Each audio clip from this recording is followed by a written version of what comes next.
खण्डमण्डलाकारं व्याप्तं येन चिराचरं तत्पदं येन तस्मै श्रीगुरवे नमः।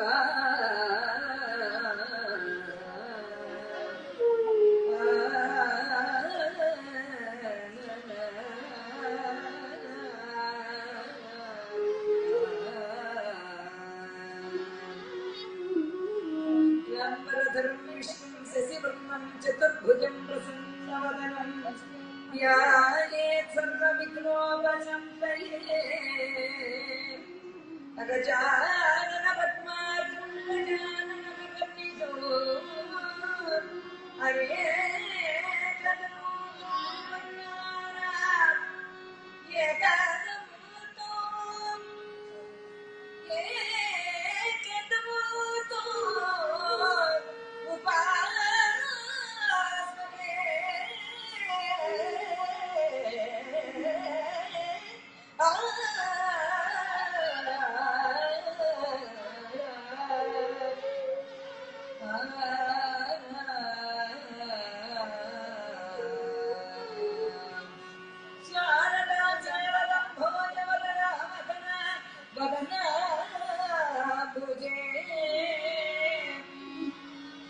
सर्वदा सर्वदा स्वागतं सन्निधिं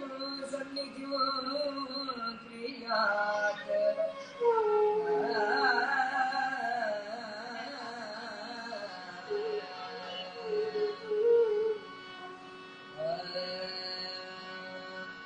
श्रीवेङ्कटाचलाधीशौ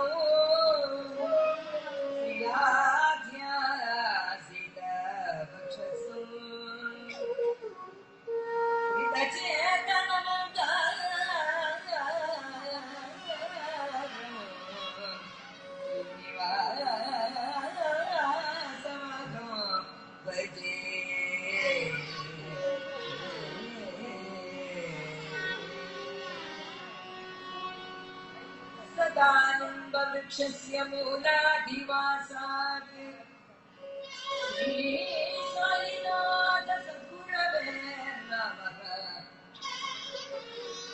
सदानन्दवृक्षस्य मूलाधिवासात् सुधास्वामिनं नित्यमप्यप्रियं तं कल्पवृक्षाधिकम्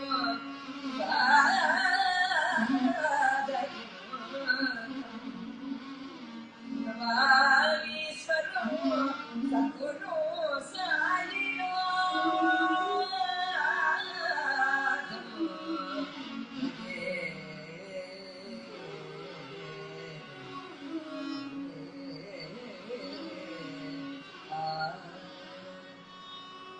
जय श्रीमद्रमारमण गोविंद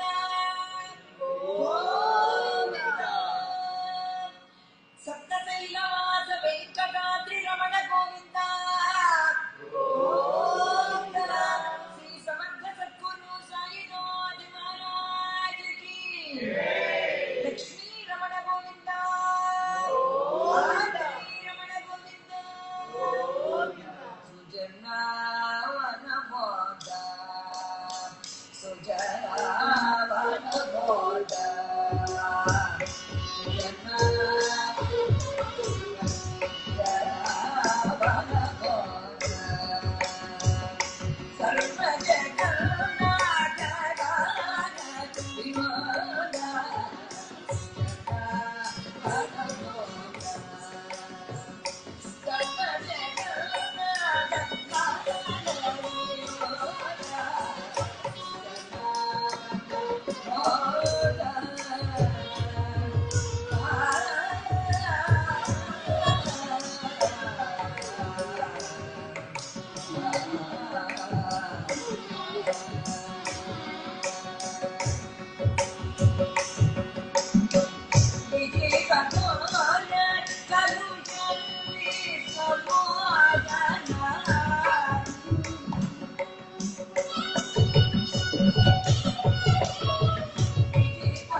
అమెరికా రాజ్యంలో హైందవ సనాతన ధర్మం, ఆ ధర్మాన్ని కాపాడడానికి ఒక్కొక్కరు కూడా కారణ జన్ములై భగవంతుడు మానవుల రూపంలో ఇక్కడ అవతరించి ఇంత అద్భుతమైనటువంటి ఆలయాలను, మన సాంప్రదాయాన్ని, మన భక్తిని, మన వేదాన్ని, మన వేదాంత శక్తిని అంతటినీ కూడా ఈ అమెరికా రాజ్యంలోనే పొందుపరుస్తున్నారేమో అన్నట్లుగా ఉన్నటువంటి ఈ పవిత్రమైనటువంటి వైశాఖ మాస సమయంలో మన ప్రవాస భారతీయులు, ఆంధ్రులు అందరి సమక్షంలో ఈ రోజున ప్రత్యేకంగా శ్రీ గరుడ మాతృభక్తి మనము అత్యంత వైభవంగా మాతృదేవతలకు వందనం చేసుకోబోతున్నాం, మదర్స్ డే. ఆ సందర్భంగా ఈ రోజున గరుత్మంతా మాతృభక్తి అనేటువంటి కథాగానాన్ని, హరికథాగానాన్ని ఏర్పాటు చేయడం జరిగింది.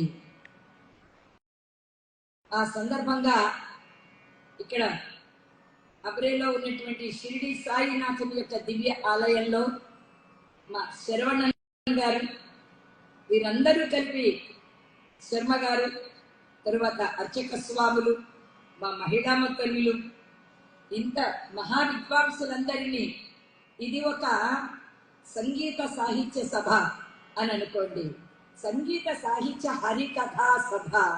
ఇక్కడ ఉన్న వాళ్ళందరూ కూడా సరస్వతి స్వరూపాలు.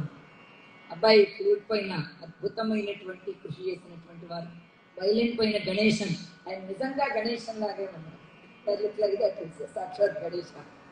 ఈ అబ్బాయి నరేన్ కేవలం తను 7 సంవత్సరాల వయసప్పటి నుంచి కూడా మృదంగా నాకు ఎన్నో కార్యక్రమాలకు అమెరికాలో సహకరించాడండి.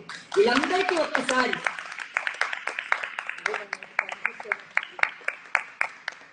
వీరందరికీ కూడా ధన్యవాదాలను తెలియజేస్తూ, ఈ నూతనమైనటువంటి ఆలయంలో ఈ రోజున గరుడ మాతృభక్తి అనేటువంటి హరికథాగానాన్ని నాకు వినిపించే భాగ్యాన్ని కలిగించినందుకు మీ అందరికీ చాలా చాలా కృతజ్ఞతలను తెలియజేస్తూ, మా హరికథాగానానికి ప్రియమైనది గోవింద నామస్మరణం. అందువల్ల గట్టిగా ఒక్కసారి అందరూ కూడా జై రమారమణ గోవింద, ఏడుకొండలవాడ వెంకటరమణ గోవింద. మహాభారతంలో గరుడ మాతృభక్తి, ఈ సృష్టికే ఆధారమైనటువంటిది అమ్మ.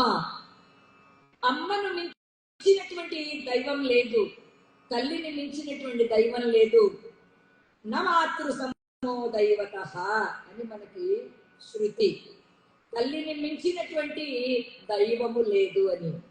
అటువంటి అమ్మ కోసమని తన సర్వస్వాన్ని కూడా త్యాగం చేసినటువంటి మహానుభావుడు ఈనాటి కథానాయకుడైనటువంటి గరుత్మంతుడు తన తల్లి కోసమని మోక్షాన్ని కూడా వదిలేశాడు, సర్వస్వాన్ని కూడా త్యాగం చేసి 14 లోకాలను కూడా గడగడలాడించేశాడు అమ్మ కోరిక నెరవేర్చడం కోసమని. అటువంటి మహానుభావులు ఉన్నారు మన పురాణంలో. ఎన్నదగినటువంటి మాతృభక్తి పరులు ఎవరైనా ఉన్నారంటే ముందుగా చెప్పవలసినటువంటిది గరుత్మంతుల వారిని. అందువల్ల మహాభారతంలో ఆది పర్వంలో ఉన్నటువంటి ఈ గరుడ మాతృభక్తి, గరుత్మంతుని యొక్క చరిత్ర ఈరోజు మనం కథాగానం చేసుకోబోతున్నాం. భారతం పంచమో వేద అన్నారు. భారతంలో లేని విషయం కానీ, ధర్మం కానీ, వేదం కానీ, నీతి కానీ, పురాణము కానీ, తత్వము కానీ వేరే పురాణంలో అసలు ఎక్కడ కనిపించదు మనకి. అన్ని పురాణాల వేదాల సారం మహాభారతంలో ఉంది. అందువల్ల మహాభారతాన్ని పంచమ వేదం, 5వ వేదంగా చెప్పారు పెద్దలు మనకు. అటువంటి మహాభారతంలో ఆది పర్వంలో ఆది కవి నన్నయ్య గారు అందించినటువంటి గరుత్మంతుని యొక్క చరిత్ర అనేటువంటి దాన్ని ఆధారంగా ఈ రోజును మనం కథాగానం చేసుకోబోతున్నాం. అందువల్ల భక్తులందరూ కూడా మనకున్న సమయంలో భక్తి శ్రద్ధలతో ఆలకించి ఈ రోజున ఇక్కడ షిరిడి సాయినాథుల వారు కొలువు తీరి ఉన్నారు. ఒక వంక పార్వతీ పరమేశ్వరులు ఉన్నారు. అలమేలుమంగా పద్మావతి సమేత వెంకటేశ్వర స్వామి వారు ఉన్నారు. సీతాలక్ష్మణ హనుమత్ సమేత రామప్రభువు ఉన్నారు. శ్రీ వరసిద్ధి వినాయక స్వామి వారు ఉన్నారు. వారందరి అనుగ్రహం కూడా ఈనాటి ఈ సభలో ఉన్నారు. మీ అందరికీ కలగాలని కోరుతూ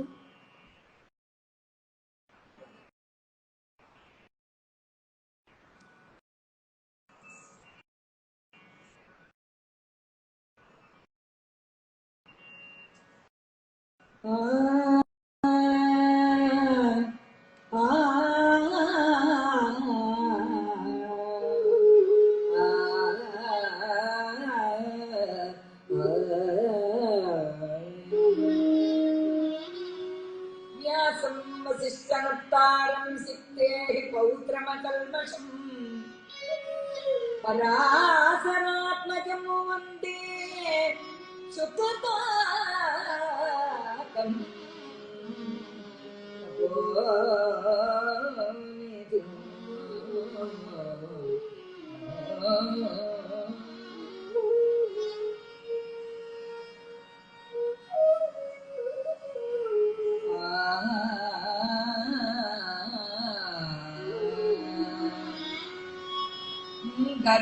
గరుడాచలనాథుని కనులార చూతము, గరుడాచలనాథుని కనులార చూతము, గరుడ వాహనుని కొలుచుట సర్వకామ్య ఫలము, గరుడాచలనాథుని కనులార చూతము, గరుడ వాహనుని కొలుచుట కామికాత ఫలము, గరుడాచలనాథుని కనులార చూతము.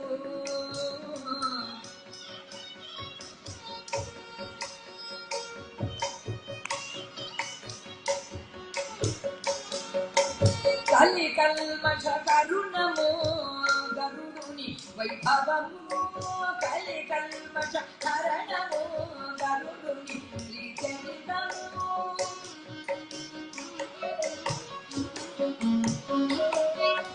సాక్షాత్ మాతృస్వరూపము నారాయణ భక్తి రూపము, గరుడాచలవాసుని కరుణార చూతము, గరుడమాతరుని కొలుచుట కామికాత ఫలము, గరుడాచలవాసుని కరుణార చూతము.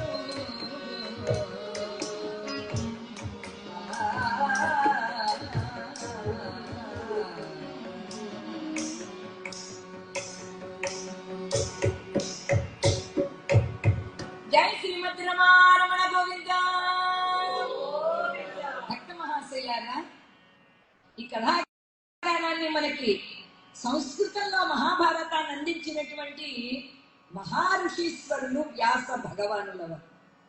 అందువల్ల ముందుగా వ్యాస భగవానుల వారి యొక్క పాదార విందాలకు నమస్కారం చేసి గరుడ మాతృభక్తి అనేటువంటి హరికథ మన సమాజంలో పిల్లలకు కావలసినటువంటిది తల్లి తండ్రి యందు ముందర వాళ్ళకి గౌరవము భక్తి ప్రేమ అనేటువంటిది కావాలి. దాన్ని పరిపూర్ణంగా నేర్పించే కథ ఈ గరుత్మంతుడి యొక్క చరిత్ర. ఒకప్పుడు దక్ష ప్రజాపతి గారికి అనేక మంది కుమార్తెలు ఉన్నారు, అనేక మంది భార్యలు కూడా ఉన్నారు ఆయనకి. వారిలో ఒక భార్య వల్ల కలిగినటువంటి ఇద్దరు అమ్మాయిలు ఉన్నారు, కద్రువ వినత అని వాళ్ళిద్దరు.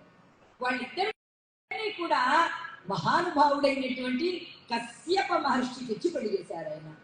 కశ్యపుడు బ్రహ్మగారి యొక్క హృదయంలో నుండి పుట్టిన బ్రహ్మ మానస పుత్రుడైన కశ్యప మహర్షి వారు. ఆయన పని ఏమిటి అంటే ఈ సృష్టి చెయ్యడమే. అంటే ఒక్క మానవులను దేవతలనే కాదు, జంతువులనైనా పక్షులనైనా ఎవరినైనా కూడా సృష్టించడమే కశ్యప మహర్షి యొక్క పని. ఆయనకు అనేక మంది భార్యలు ఉన్నారు, అనేక మంది సంతానం కూడా ఉన్నారు. అలాగే ఆ భార్యలలో ఈ వినత కద్రువ అనే పేరు కలిగినటువంటి ఈ అమ్మాయి ఇద్దరిని ఆయనకి వివాహం చేశారు. వాళ్ళు చాలా కాలం తపస్సు చేసి, అక్క చెల్లెలు వాళ్ళిద్దరు కూడా, సోదరీమణులు ఇద్దరు కూడా, వాళ్ళు చాలా కాలం తపస్సు చేసి కశ్యపుణ్ణి సేవించారు. వాళ్ళు సేవించి అన్నారు, నీ కారణంగా అనేక మంది మహానుభావులు పుట్టారు ఈ సృష్టిలో, మాకు కూడా మంచి సంతానాన్ని ప్రసాదించండి అని అడిగారు వాళ్ళు.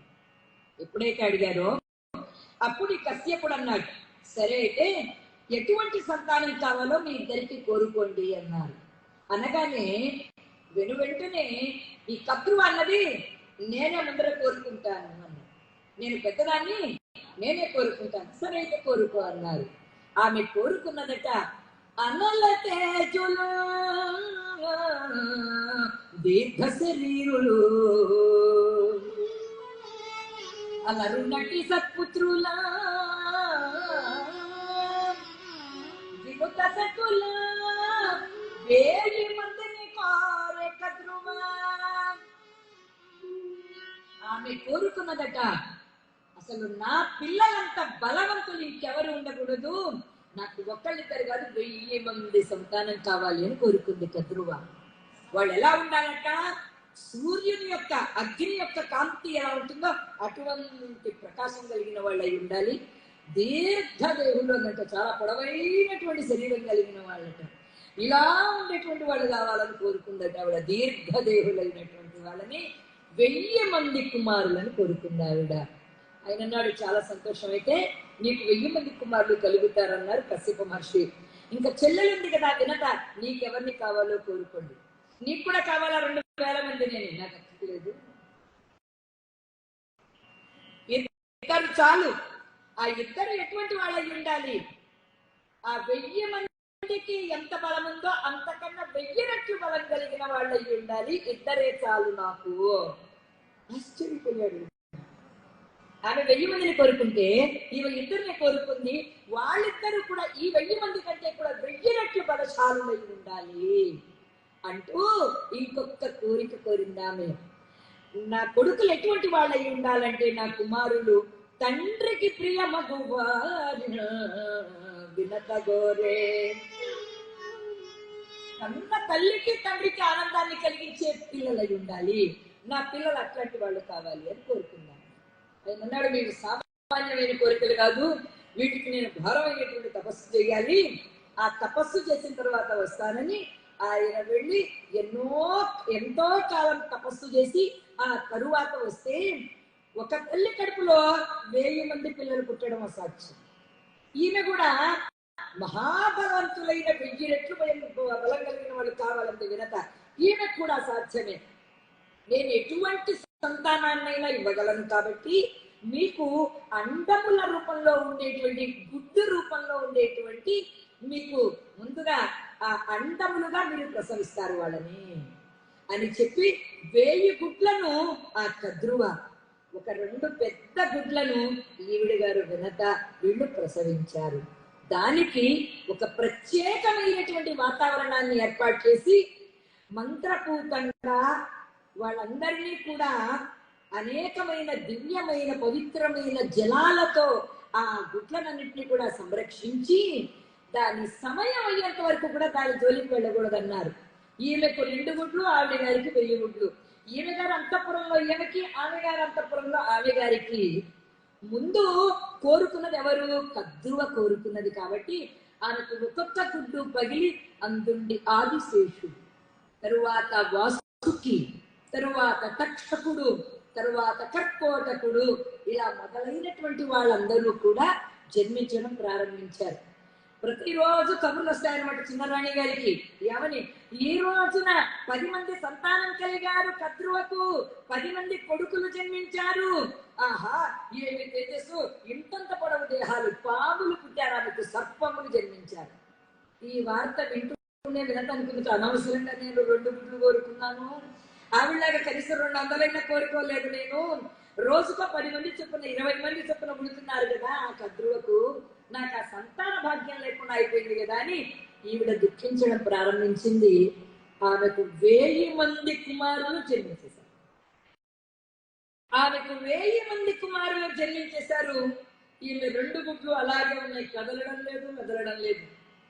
ఈ లోపల చిలిపెక్కే వార్తలు మోసుకొస్తోంది. అమ్మ, 1000 మంది కుమారులు పూర్తయ్యారు ఈ రోజుతో కద్రువకు, నీ సంతానం ఇంకా కదలలేదు, మెదలలేదు అని అనగానే ఈవిడ అనుకుందిట, నేను పొరపాటు చేశాను, ఈ 2 గుడ్లు కదలడం లేదు, మెదలడం లేదు, మనమే ఏదన్నా చేద్దామని ఓ రాత్రి వేళ ఏం చేసిందిట, ఒక గుడ్డు మీద ఒక వేటు వేసిందిటండి. ఈ అవివేకురాలు, కొంతమందికి ఓవర్ కాన్ఫిడెన్స్, వాళ్ళు చేసిందంతా కరెక్టే, వాళ్ళు చేసేవన్నీ సరైనవే, వాళ్ళు ఏం చేసినా కూడా అన్ని ధర్మమైన, వాళ్ళకు తోచిందే వాళ్ళు చెయ్యాలనుకుంటారు. అలా ప్రవర్తించింది వినత. తనకిచ్చినటువంటి 2 అండములలో ఆ గుడ్లలో ఒకదాన్ని ఒక వేటు వేసిందండి. జై శ్రీమద్ రమణ గోవింద.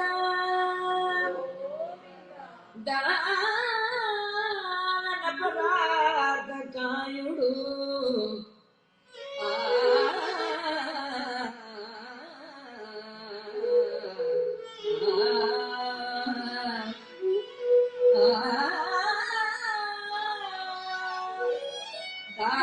పరాధకాయుడు, అంగవిహీనుడు, పూర్వార్ధ తను సహితుడు,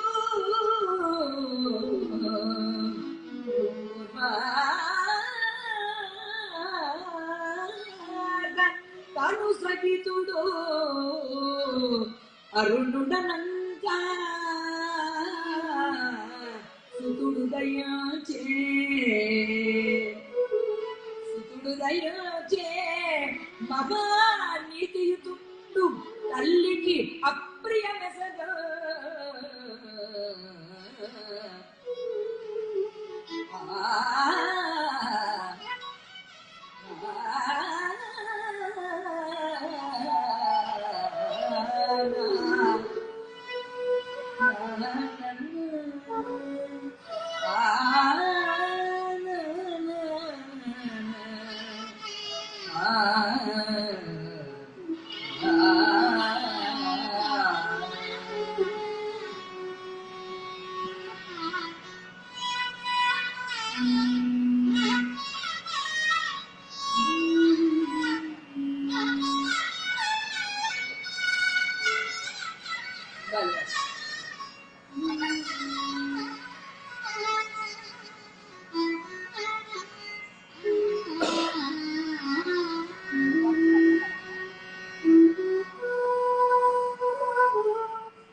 ఈమె చేసిన ఆవేశంతో ఉన్న పనికి ఆ గుట్టు పగిలి అందులో నుండి తొడల వరకు మాత్రమే శరీరంతో, కాళ్ళు లేవు, తొడల దగ్గర నుంచి పాదాల వరకు శరీరం లేదు, సగము మాత్రమే తయారైంది. 500 సంవత్సరాలు వేచి ఉండాలి అని చెప్పారు ముందు కశ్యపుల వారు. అంతవరకు ఆ అండములను ముట్టరాదు, ఆ గుడ్లను. కానీ తొందరపాటుతనంతో, సవతి మత్సరంతో ఆమెకు సంతానం కలిగారు, తనకి ఇంకా సంతానం కలగలేదన్న ఈర్ష్యతో ఏం చేసింది ఈ వినత? వెంటనే తొడల వరకు ఉన్నటువంటి శరీరంతో అర్ధకాయుడై అంగవిహీనుడైనటువంటి వాడు మహాతేజోవతుడైనటువంటి వాడు మహానీతిమంతుడైనటువంటి వాడైన అరుణుడు అనే పేరు కలిగినటువంటి సుతుడు పాపం సగం దేహంతో అవతరించాడు ఆయన. జై శ్రీమంతరమణ గోవింద.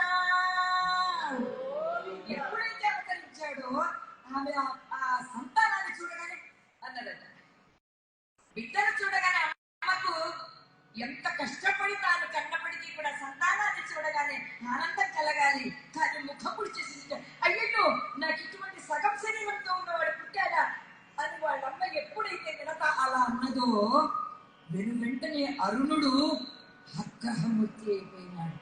దురాత్మురాల, నీ సవతి అంతో ఉండేటువంటి మత్సరంతో 500 సంవత్సరాలు పూర్తి కాకుండా నీవు ఆ అండాన్ని పగులగొట్టావు.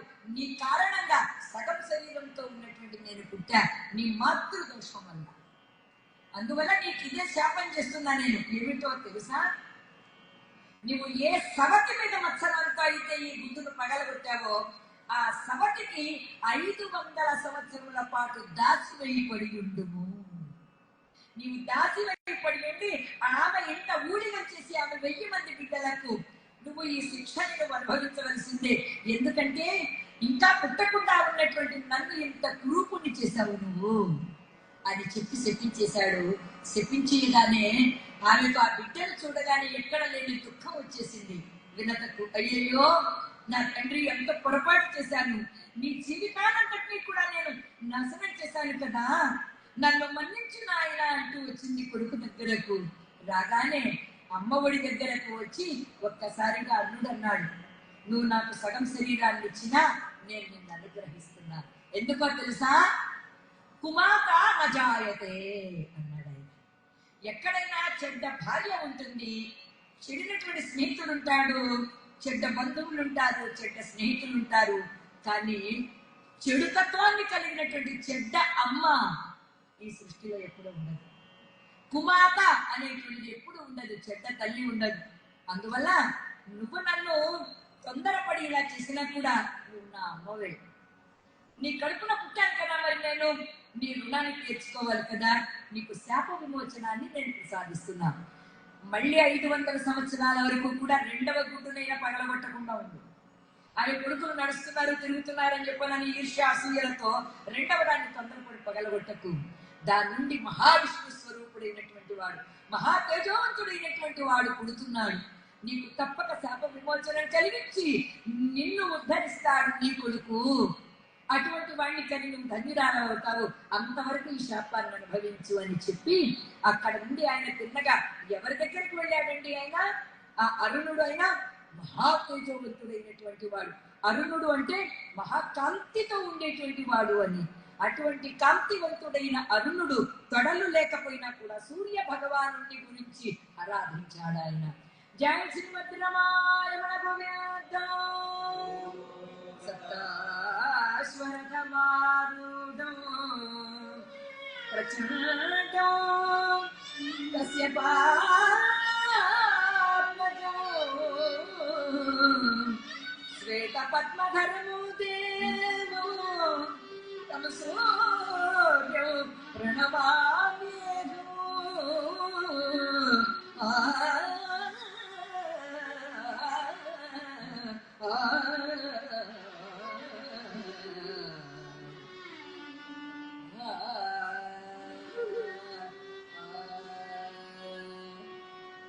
సూర్య భగవాను ప్రార్థించాడు. సూర్య ప్రభో, నన్ను నీవే ఆధారం నాకు స్వామి, నన్ను నీ వద్దకు చేర్చుకో అని సూర్యోపాసన చేశాడట ఆ అరుణుడు. అప్పుడు సూర్యుడు అన్నట్ట, రథం నడవాలంటే ఎన్ని చక్రాలు ఉండాలండి? రథం నడవాలంటే ఎన్ని చక్రాలు ఉండాలి? సూర్య భగవానుడు ఏకచక్రధరం దేవం ఏకచక్రరథం దేవం తం సూర్యం ప్రణమామి. ఏకచక్రాన్ని కలిగినటువంటి వాడు గగనంలో ప్రయాణిస్తాడు. మార్గం ఉందా? ఆధారం లేనటువంటి గగనము ఆయన ఆధారం. ఒకే చక్రంతో తిరుగుతూ ఉంటాడు. గగనంలో ఆధారం లేనటువంటి భూమి అయితే ఆధారం ఉంటుంది, ఆకాశంలో ఆధారమే ఉంటుంది. కానీ అటువంటి ఆకాశంలో తిరుగుతూ ఉంటాడు. ఒక చక్రం లేకపోయినా, పైన ఆధారం లేకపోయినా సూర్యుడు ఎంత డిసిప్లిన్డ్ గా ఉంటాడండి. సూర్య భగవానుడుకున్నటువంటి క్రమశిక్షణ, ఏది ఏమైపోయినా ఆయన సూర్యోదయాన్ని ఆపడు, సూర్యాస్తమయాన్ని ఆపడు.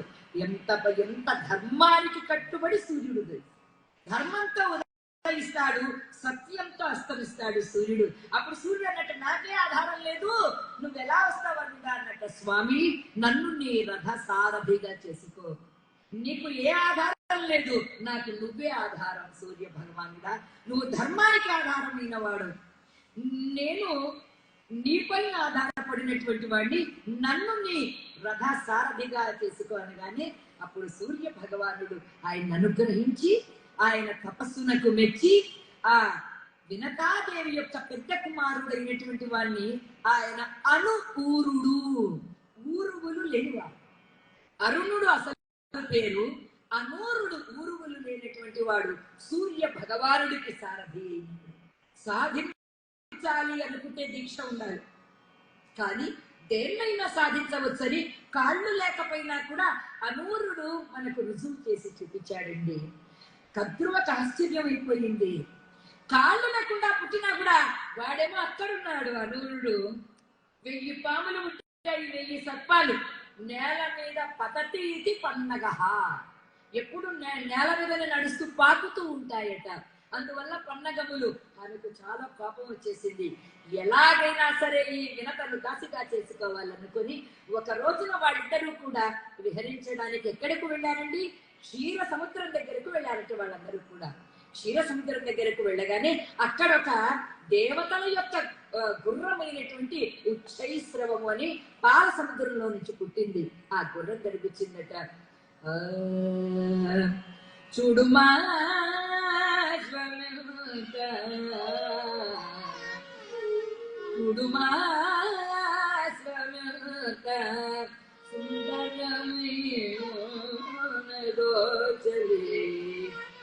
చూడుమా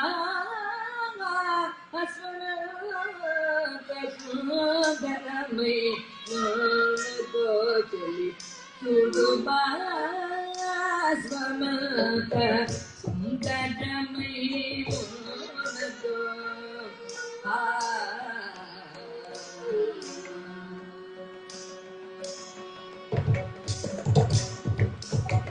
ఆడి పాడి ఆడి కోడి పాడి ఆడి పాడి కోడి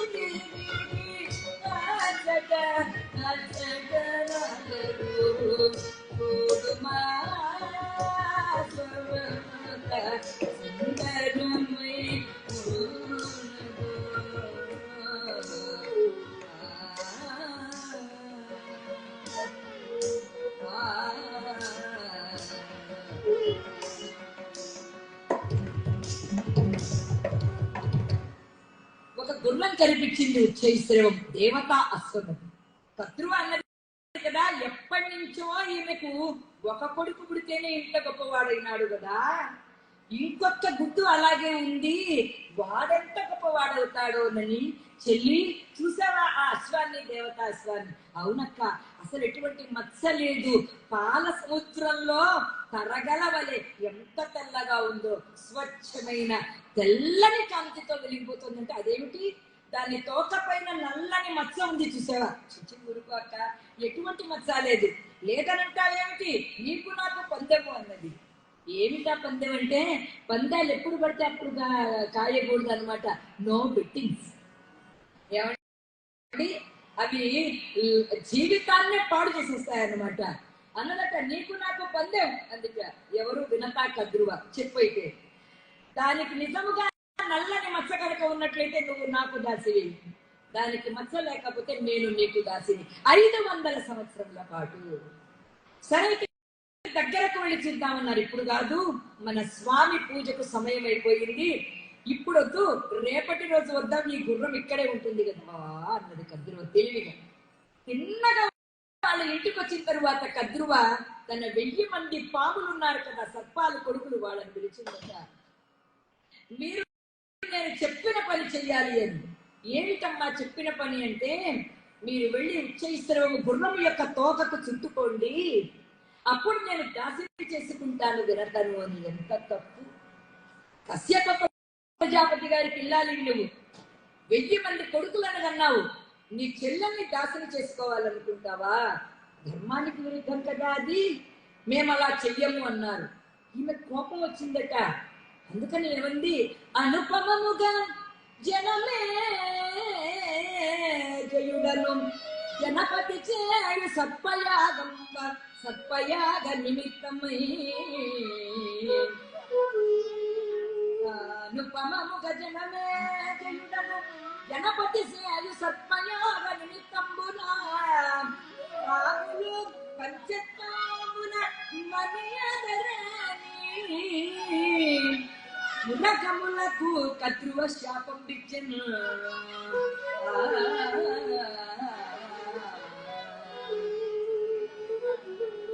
మీరు మాతృవచనాన్ని నిలబెట్టాలి.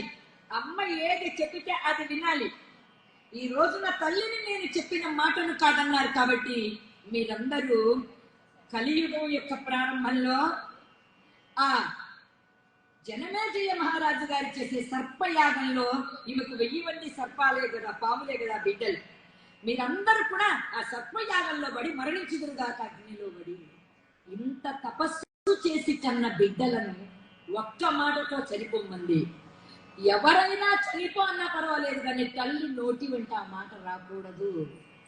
అమ్మ నోటి వెంట బిడ్డలను చావు అని ఎప్పుడు అనకూడదు అన్నమాట. కానీ ఆ మాట అనిస్తుంది. ఎవరు? కద్రువ అన్నది. మీరు ఆ యజ్ఞంలో పడి అగ్నిలో పడి కాలిపోవుదురుగాక అని. అప్పుడు కర్కోటకుడు అనే పేరు కలిగినటువంటి ఒక్క ఆమె కుమారులలో చివరి వాడు ఉన్నాడు. వాడు వచ్చిన్నాడు, నాకు మాత్రం ఎగ్జామ్షన్ ఇవ్వవు, నాకొక్కడికి మాత్రం నువ్వు అనుమతి ఇవ్వు, నువ్వు చెప్పినట్టుగానే నేను పోయి ఆ గుర్రం యొక్క తోకకు చుట్టుకుంటాను, అప్పుడు నీకు నీ సవతి నీ చెల్లెలు ఆ వినత దాసి అవుతుంది అనగానే తిన్నగా వెళ్ళి చుట్టుకున్నాడు.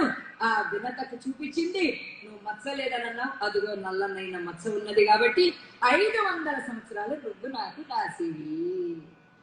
జయ శ్రీమద్రమణ గోవింద. కష్టాలు ప్రారంభమైపోయినాయి వినతకు. భగవంతుడు రాసే రాతలు కాదు ఇక్కడ, మన రాతలను మనం కూడా రాసుకుంటూ ఉంటాం ఇక్కడ మన జీవితంలో. అందువల్ల వినత తన రాతను తానే రాసుకున్నదట. 1000 మంది పిల్లలకి తెల్లవారుగానే స్నానాలు, అందరికి భోజనాలు, అందరినీ ఎత్తుకుని తిప్పడం. అయ్యో వాడు ఏడ్చాడు, ఇదిగో వీడిలా ఉన్నాడని ఎంత చాకిరీ చేయించిందో పాపం కద్రువ ఈ వినత చేత దాసి అయిపడి ఉంది. కానీ దాసి అయిపడి ఉన్నా కూడా ఆమె పరమ శ్రీమన్నారాయణ భక్తురాలు. ఆ వినతాదేవి విష్ణుమూర్తి యొక్క ఆరాధన చేసింది. భర్త గారి దగ్గరికి వెళ్ళి ఏడ్చింది. ఎవరు చేసుకున్న కర్మ వారు అనుభవించగలపదు అన్నదైన. ఎక్కడి మానుష జన్మం వెత్తిన ఫలమేమున్నది, నికమునే నమ్మితి నీ చిత్తంబికను, నీ చిత్తంబికను. మరువను ఆహారమును మరువను సంసార సుఖం, మరువను ఆహారమును మరువను సంసార సుఖము, మరువను ఇంద్రియ కర్మము మాధవని మాయా. మరచద సుజ్ఞానము మరచద తత్వరహస్యం, మరచద సుజ్ఞానము మరచద తత్వరహస్యం, మరచద మాధవని మాయా. కడి మానుష జన్మం వ్యక్తిన ఫలమేమున్నది, నికమునే నమ్మితిని చిత్తమునికను.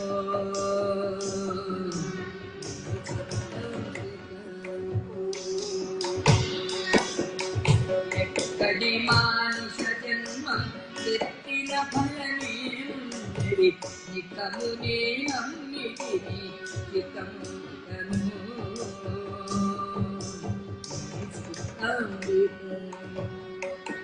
జయ శ్రీమద్రమణ గోవింద. గట్టిగా భాగవతులందరూ కూడా గోవింద నామస్మరణం చెయ్యండి.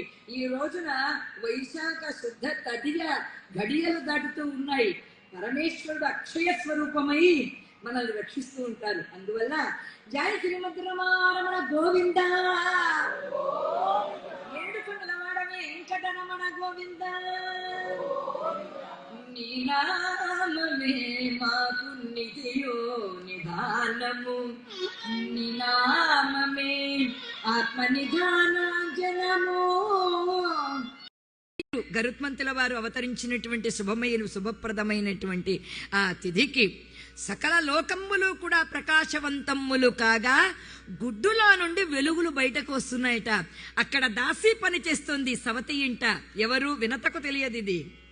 చూస్తూ ఉండగా ఆకాశన యొక్క ఆశ్రమం యొక్క దైవ స్వరూపమైనటువంటి ఆ ఆశ్రమంలో నుండి కాంతులు ఆకాశానికి వెళుతున్నాయట. సూర్యుడు, అగ్ని, రెండు కాంతులు. సూర్యుడి కాంతి పైనుంచి ఇక్కడికి వెడుతుంది, అగ్ని కాంతి కింద నుంచి పైకి వెడుతుంది. ఈ రెండు ఒకేసారి వచ్చాయట. అద్భుతమైనటువంటి గరుత్మంతుల వారి యొక్క జనన సమయమైనది.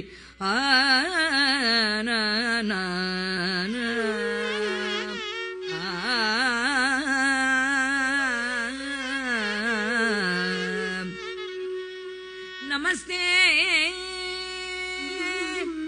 వైనతేయాయ,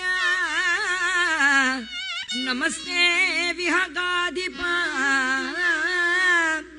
పన్నగాస, నమస్తేస్తు నమస్తే గరుడాయ చ.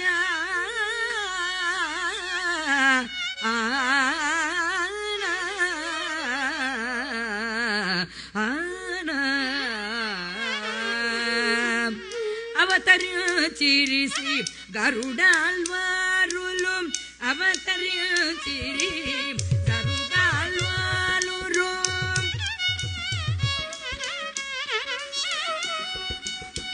అతుల తేజోరాసులు సత్పుణ్యులు, అవతరించిరి గరుడాల్వారులు. అమిత తేజో విరాజితులు పుణ్యులు, అవతరించిరి గరుడాల్వారులు.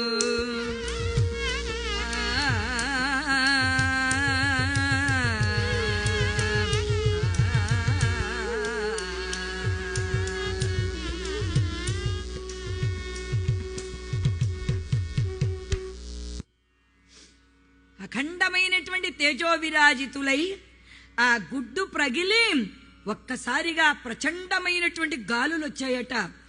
ఆ బంగారు రెక్కలు గరుత్మంతుల వారివి. నన్నయ్య గారు అసలు గరుడాల్వార్ల యొక్క జననాన్ని వర్ణిస్తారు ఈ పద్యంలో. గరుడ వాహన గోవిందా ఆతత పక్షమారుత రయ ప్రవికంపిత ఘూర్ణితాచలౌరాత మగానగుండు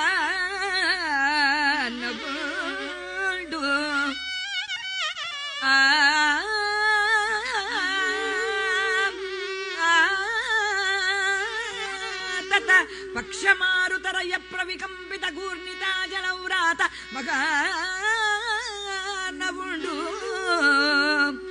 బలవానిజ దేహ బలవానిద దేహ ఘూర్ణితాచల సముజ్వల ప్రభాదూత పతంగ తేజుడు ఉదితార్షుడు. తల్లికి మన ప్రీతియ సంగుచున్, తల్లికి మన ప్రీతి యొక్క సంగుచున్ ఎగసే భీమ జవాబున అబ్రవీదిక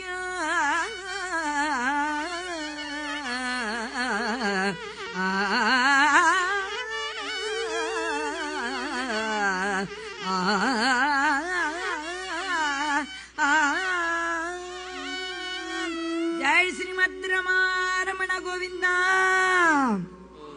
అద్భుతమైనటువంటి దేహంతో మేరు పర్వతమంత శరీరాన్ని కలిగినటువంటి వాడు. సువర్ణవర్ణంతో సుపర్ణ తేజోవంతుడై, సుపర్ణములు అంటే రెక్కలు, అవి బంగారు వర్ణంతో ఉన్నాయట. వాటి గాలి సోకితే పాపాలు ఎగిరిపోతాయట. గరుత్మంతుల వారి యొక్క రెక్కలు ఎంత ప్రభావవంతమైనవంటే కోటి సూర్యులు ఒక్కసారి ఉదయించినట్లుగా అఖండమైన తేజంతో ఆయన ఒక్కసారి గుడ్డు బ్రద్దలవగానే ఆకాశంలోకి ఎగిరేసట. ఆయన సూర్యబింబం కనిపించడం లేదు.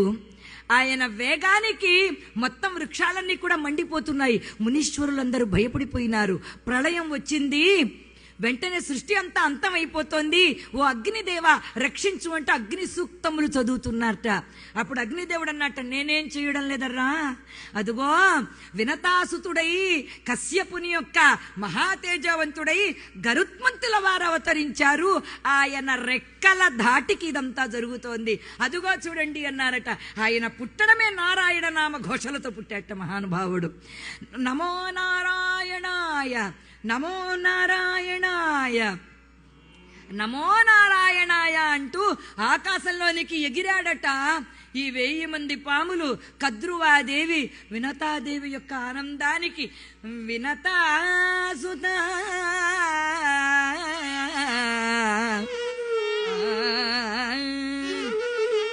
వినతానందవర్ధనం వైనతేయాయ గరుడాయ నమోస్తుతే.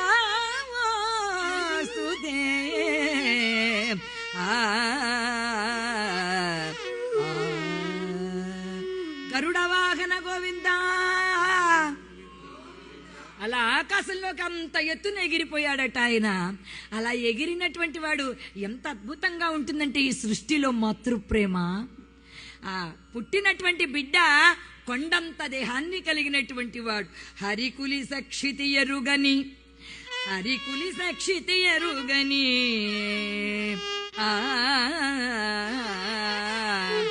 గురుతర పక్షములతోడి కులగిరివాల గరుడు గగనగతికి గరి కట్టుకున్న వ్రాలే తల్లి పదములపైన.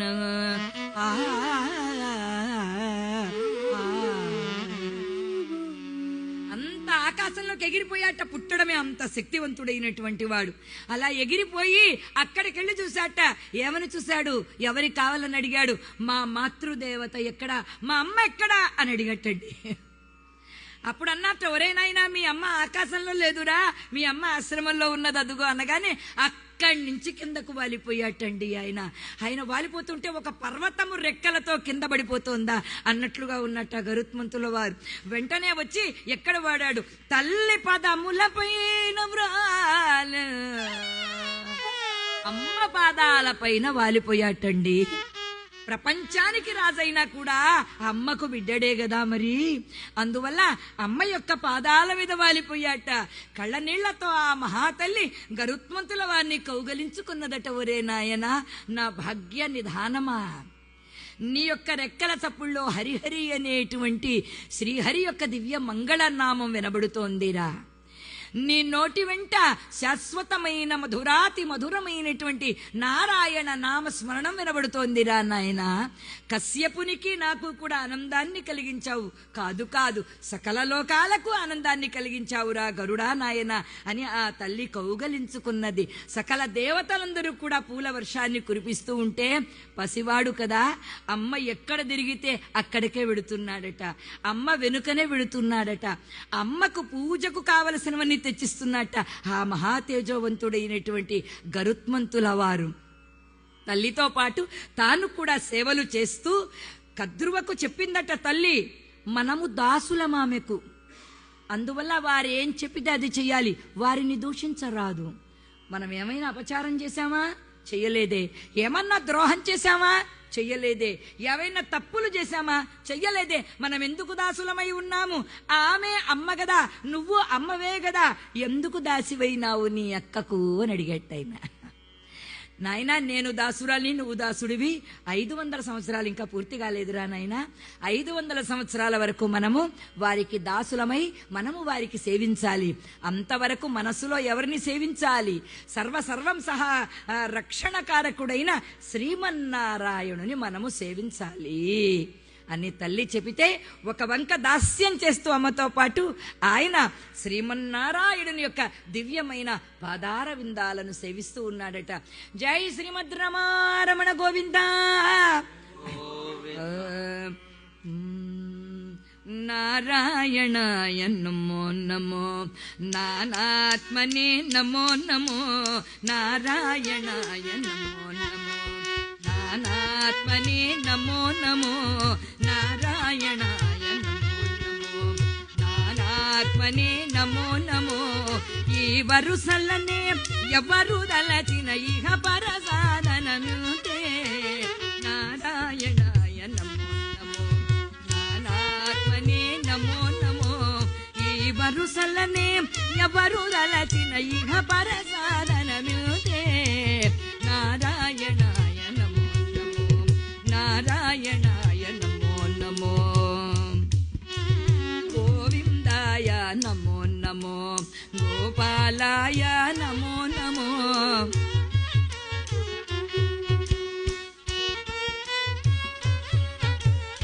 ఈ నామములను ఎవ్వరు దలచిన ఇహ పరసాధనముతే, నారాయణాయ నమో నమో, నానాత్మనే నమో నమో, నారాయణాయ నమో నమో, నారాయణాయ నమో నమో, నారాయణాయ నమో నమో, నారాయణాయ నమో నమో, నారాయణాయ నమో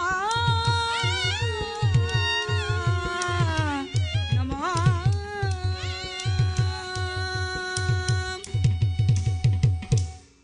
ఇలా అద్భుతంగా నారాయణ నామగానం చేస్తూ ఉంటే సవతి తల్లికి కోపంగా ఉందిట. ఇంత తన సవతి చేత ఎలా చేయించుకుంటోందో గరుడుని చేత కూడా అలా చేయించుకోవాలని నీ అన్నదమ్ములందరినీ కూడా ఎక్కించుకొని ఈ పాములన్నిటినీ ఆకాశంలో తిప్పి తీసుకురా, ఉదయం నుంచి సాయంత్రం వరకు డ్యూటీ. వాడి బలం వానికి తెలియకుండా చేయాలి. మహాబలవంతుడు ఒక్క ఊదు ఊదాడంటే సర్పములన్నీ సర్వనాశనం అయిపోతాయి.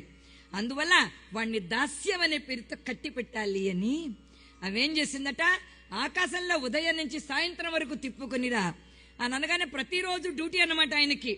ఆయన విధి ఏమిటంటే ఈ పాములన్నిటినీ వీపు మీద ఎక్కించుకొని ఆకాశం అంతా తిప్పుతూ ఉంటే ఆ పాములకు విలాసం ఎక్కువ అన్నారంట. ఇదిగో సూర్యుడి దాకా వెళ్ళాలి పద అన్నారట. సరే అని సూర్యుడి దాకా తీసుకుని వెళ్ళారట. ఒళ్ళందరికీ మాడిపోయిందట. సర్పములన్నీ కింద పడిపోయినాయి. అలా ఎప్పుడైతే పడిపోయాయో ఈమె ఏడ్చిందట కద్రువ, అయ్యయ్యో వీణ్ణేదో సాధించాలనుకుంటే నా సంతానమే నాశనం అయిపోయిందని. ఒక్కటే గుర్తు, మనం ఏదైతే ఇస్తున్నామో అదే మనకి వెనక్కి వచ్చేది. అందువల్ల ఆమె ఏదైతే ఇచ్చిందో అదే వెనక్కి వచ్చింది ఆమెకు, కద్రువకి. అప్పుడు దేవేంద్రుణ్ణి ప్రార్థించింది, ఓ దేవేంద్ర నీవు తప్పక రక్షించు మా సంతానాన్ని. అంటే ఆయన వాళ్ళందరిపైన కూడా కనికరించి ఆ సర్పములన్నిటినీ కూడా చనిపోయిన వాటిని బతికించాడు దేవేంద్రుల వారు. ఆనాటి నుంచి గరుత్మంతునికి మనస్సునకు చాలా కష్టం అనిపించింది. ఒక రోజున అమ్మ దగ్గర కూర్చున్నాడట. నీ హస్తాలు చూడు ఎలా అయినాయో దాస్యం చేసి. లోక పూజితంబైన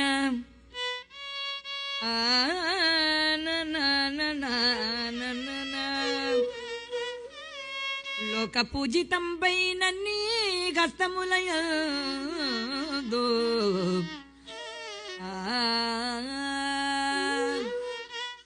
లోక పూజితంబైన నీ హస్తముల నేడెట్లు కాగనో చూడుమా.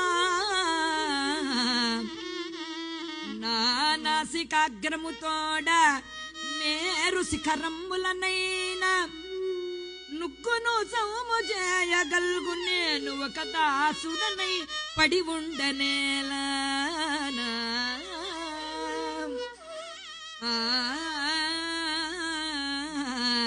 పడియుండనేలా అదితికి సమానమగు నీకి అగచాట్లు పడనేల.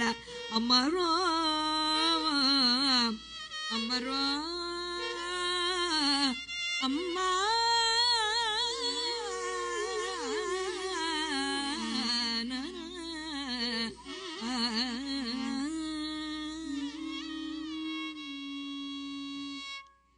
నీకు నీ కష్టాలా అమ్మా? నీ చేతులు చూడు ఎలా ఎంత కమిలిపోయి ఉన్నాయో. చిక్కి నీరసించావు కదా, నీవెందుకు దాసివై అక్కడ పడి ఉండాలి? ఒక్క మాట చెప్పు, పాములందరినీ చంపేస్తా అన్నాడు. నాగాంతకుడనైపోతా, నేను నాగులను నాశనం చేస్తా అన్నాడు.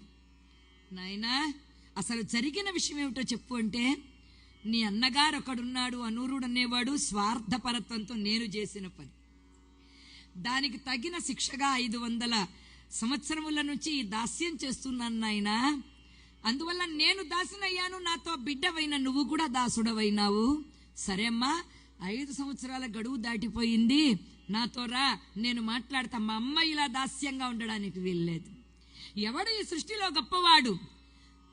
నిరంతరము మాతృదేవతను, అమ్మను ఎవడైతే ప్రేమిస్తాడో, అమ్మకు ఎంత చేసినా రుణం. మా అమ్మకు నేను ఎంతో గొప్పగా చేశా, మా అమ్మకు మంగళాలు కట్టించా, మా అమ్మకు ఎంతో ధనాన్ని ఇచ్చా. నువ్వేం చేసినా మాతృ రుణం తీరదబ్బా.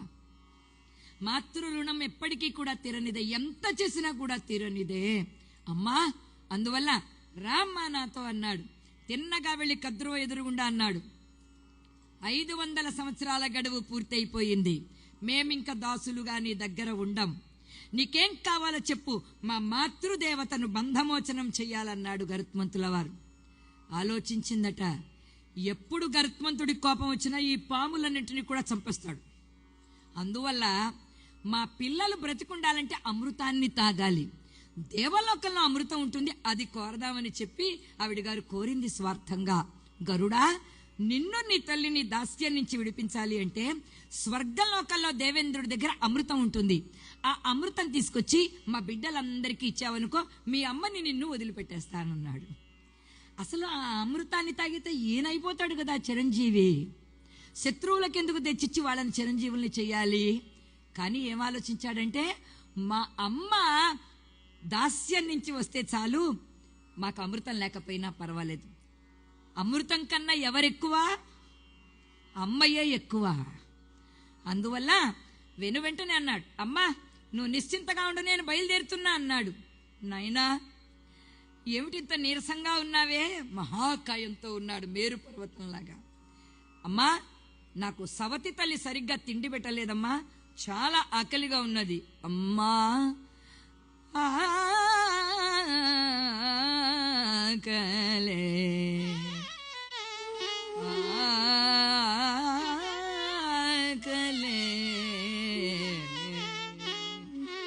అమ్మా, చాలా ఆకలిగా ఉందమ్మా, ఎలా నా ఆకలి తీర్చుకుంటే తప్ప నేను వెళ్ళాలి కదా, స్వర్గలోకం దాకా వెళ్ళాలి అన్నాడు. అంటే అప్పుడు ఆ తల్లి చెప్పిందట, దక్షిణ తీరంలో ఒక సముద్రం లోపల అనేక వేలాది మంది నిషాదులున్నారు, వాళ్ళందరినీ నువ్వు తినేయనన్నా, నీ గొంతుక్కి ఒక్కడు అడ్డంగా పెడతాడు, అక్కడ ఒక మహానుభావుడు ఉన్నాడు, ఆయన గనక నువ్వు తినేటప్పుడు అడ్డంగా వస్తే ఆయనను మాత్రం ఏమీ చెయ్యవద్దు అని చెప్పి వాళ్ళమ్మ పంపించింది. అంతే, మాతృ ప్రదక్షిణ షట్కేన భూప్రదక్షిణ ఫలం లభంతే అన్నారు. అమ్మ చుట్టూ ప్రదక్షిణం చేసి అమ్మకు నమస్కారం చేశాడట ముందర. నా గురువు నువ్వే, నా దైవానివి నువ్వే, నా అమ్మవు నువ్వే, నువ్వు నన్ను ఆశీర్వదించి నేను పెడతా, నాకు ఇంకెవ్వరు ఆశీర్వచనం అక్కర్లేదన్నాడు. వాళ్ళమ్మ ఎప్పుడైతే ఆశీర్వదించేసిందో అంతా తల్లి పాదాలకు నమస్కారం చేసి అన్నాడు, మాతృదేవో భవయటంచు వేదము వాకొనుగాదే, మాతానను దివ్యాసి పోవుమా,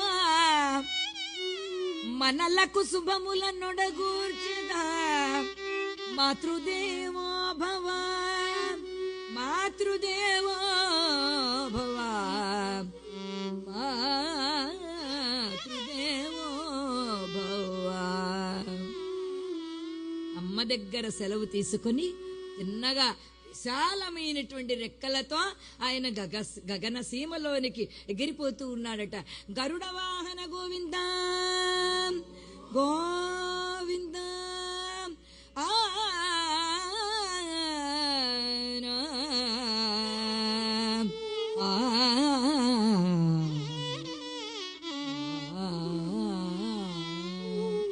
నారాయణ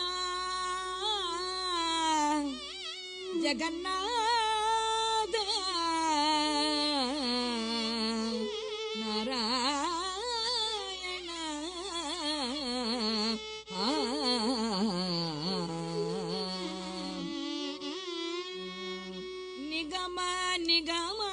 వర్ణిత మనోహర రూప నగరాజధరుడ శ్రీనారాయణ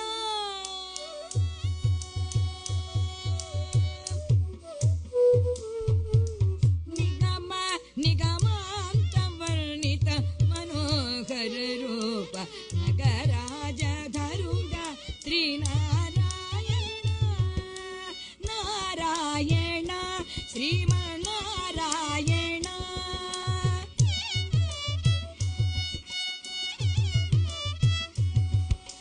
దీపించు వైరాగ్య దివ్య సౌఖ్యం బియ్య నోపక కదా మోము నొడబర పూజు పై పై సంసార బాధముల కట్టేవు నా పలుకు చెల్లునా నారాయణ నిగమ నిగమాంత వర్ణిత మనోహర రూప నగరాజధరుడ శ్రీనారాయణ నారాయణ లక్ష్మి అందరూ నారాయణ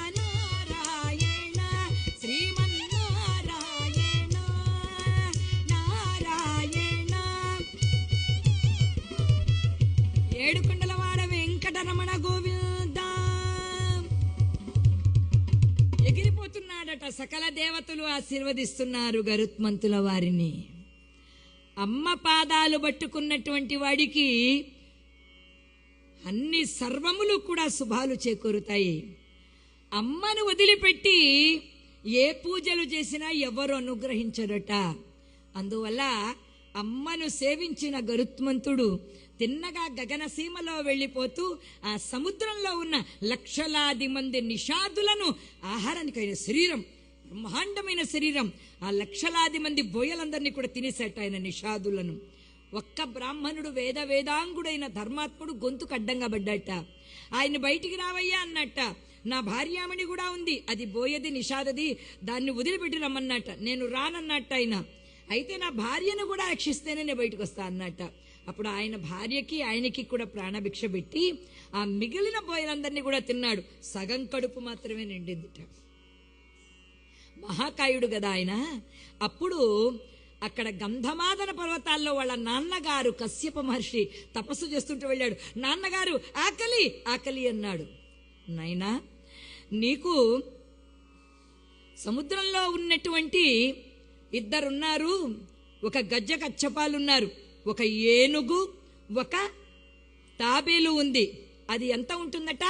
1200 మైళ్ళ పొడవు, 1200 మైళ్ళ వెడల్పులు ఒక్కొక్కటి. ఆ రెండింటిని తింటే నీకు మళ్ళీ ఆకలి వేయదు నాయనా అన్నారు. వెళ్ళి అక్కడికి వెళ్ళి వాళ్ళిద్దరిని పట్టుకున్నట్ట. వాళ్ళిద్దరిని ఆ కాలితో ఒకళ్ళని ఈ కాలితో ఒకళ్ళని తీరుబడిగా కూర్చుని తినాలి అంటే అప్పుడు ఒక వృక్షం పిలిచిందట. రోహణము అన్నారు దాన్ని. రోహిణము అనేటువంటి వృక్షము అది పిలిచిందట. నా చెట్టు మీద కూర్చుని తిను అందిట. వచ్చాట అక్కడికి. తీరా చూస్తే అక్కడ బ్రహ్మగారి యొక్క తేజస్సు వల్ల పుట్టిన ఇద్దరున్నారంట. వాలఖిల్యులు అనే పేరు కలిగిన వాళ్ళు బొటన వేలంత రూపంతో మాత్రమే ఉంటారట వాళ్ళిద్దరు తపస్సు చేసుకుంటున్నారు. వాళ్ళు మహాప్రభావవంతులు. వాళ్లకు గనక కోపం వచ్చిందంటే గరుత్మంతుణ్ణి శపించేస్తారు.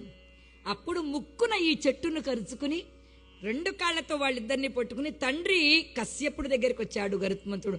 నాన్నగారు ఏం చేయమంటారని అడిగాట. ఆగు నాయనా అని ఆ మహానుభావుడు వాలఖిల్యుల దగ్గరికి వచ్చి, నాయనా, విష్ణువంశ సంభూతుడు గరుత్మంతుల వారు, అందువల్ల మీరు చెట్టు దిగి వెళ్ళిపోండి, మా వాడు లోక కళ్యాణం కోసం వచ్చాడు అనగానే ఆ వాలఖిల్యులు చెట్టును వదిలి వెళ్ళిపోయినారు. హిమాలయ పర్వతాలలో దగ్గరికి అక్కడ నిర్మానుష్యం అనే పేరు కలిగినటువంటి ప్రదేశం ఉంది. అక్కడ ఈ గజకచ్చపాలను పెట్టుకుని తిను నాయన అని తండ్రి చెప్పగా అక్కడకు పోయి కడుపు నిండా తిని గంగా జలాలను కడుపు నిండా తాగి దేవేంద్రుడి యొక్క అమరావతి పైకి దండెత్తడానికి వస్తున్నట్టు ఆయన. పట పట పటమని పండ్లు కొరుకుచును పటు సూర్యాగ్నులు వెలుగా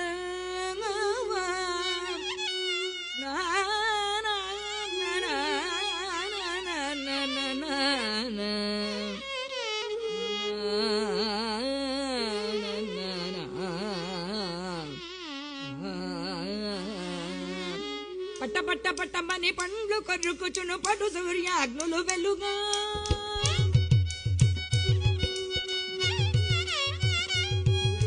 కటముల ధర దిట్టడముల ధర భీకర సింహగర్జ చెల్లగా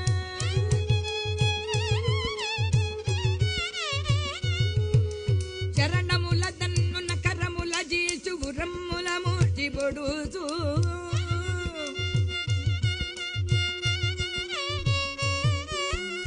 పరస్పరమిట్టులతి గౌరవముగ దురమనార్పజములగుచు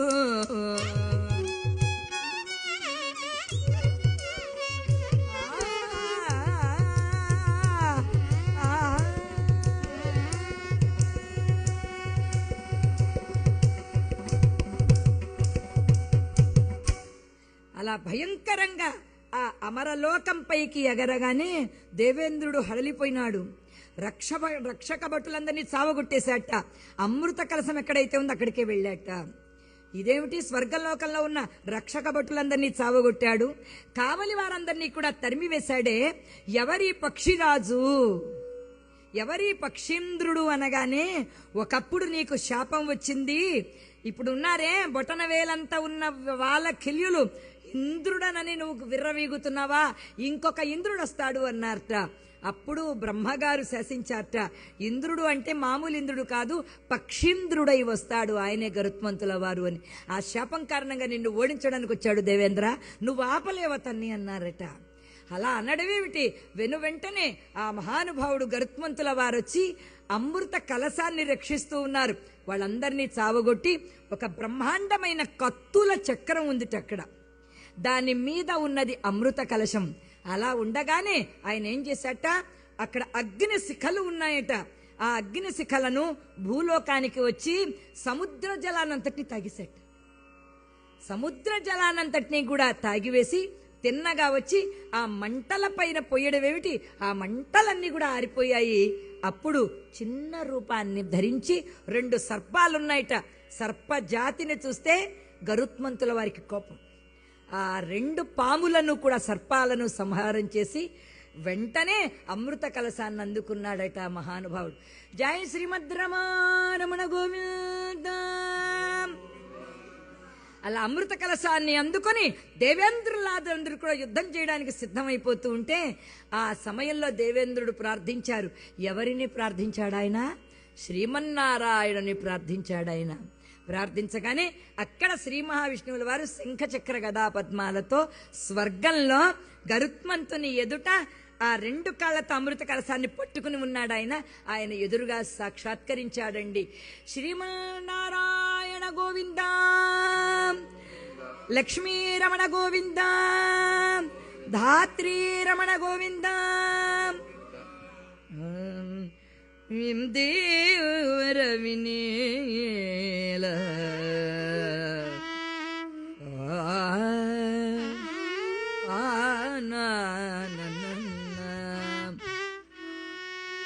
దేవర వినీల సుందరంగము తోడా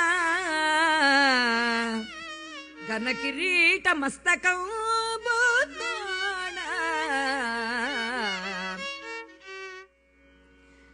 ఘన కిరీట మస్తకము తోడ వనమాలిక గంధ వక్షస్థలము తోడ సకలాచారు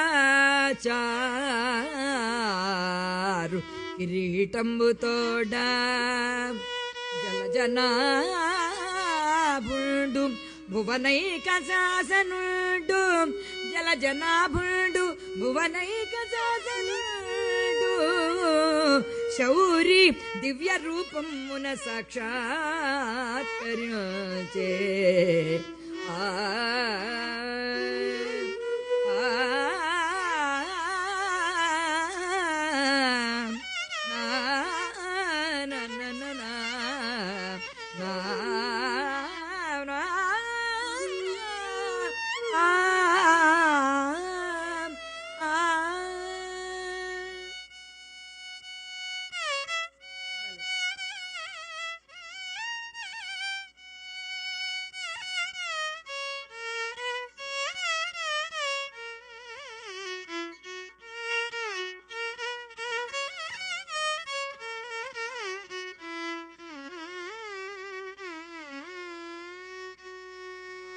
ఏడుకొండలపైన శ్రీ వెంకటేశ్వర స్వామి వారికి చాలా ప్రియమైన రాగం ఇది.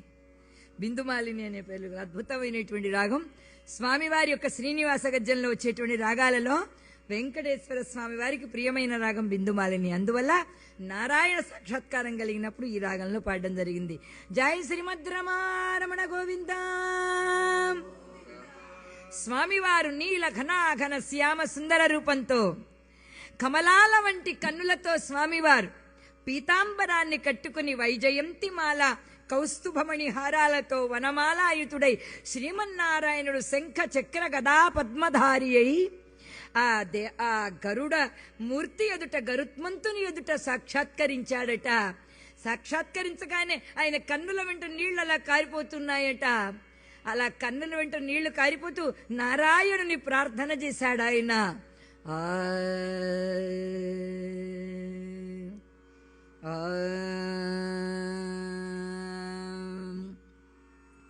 నారాయణాయ సగుణ బ్రహ్మణే సర్వ పారాయణాయ శోభనమూర్తయే నమో.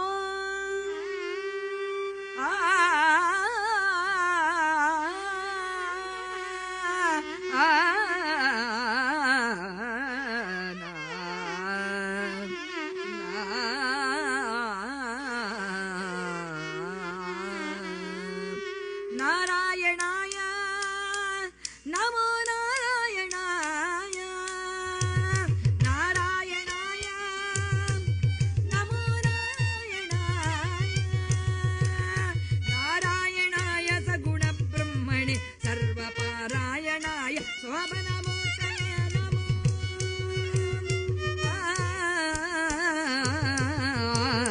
నారాయణాయ సగుణ బ్రహ్మణి సర్వపారాయణాయ శోభనమూర్తయే నమో. నమో నారాయణాయ నమో నారాయణాయ.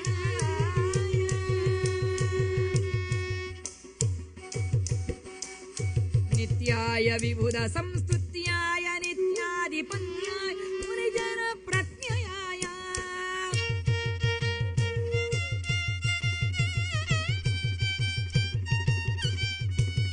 సత్యాయ ప్రత్యక్షాయ సన్మానస సాంగత్యాయ జగదవన కృత్యాయ తే నమో.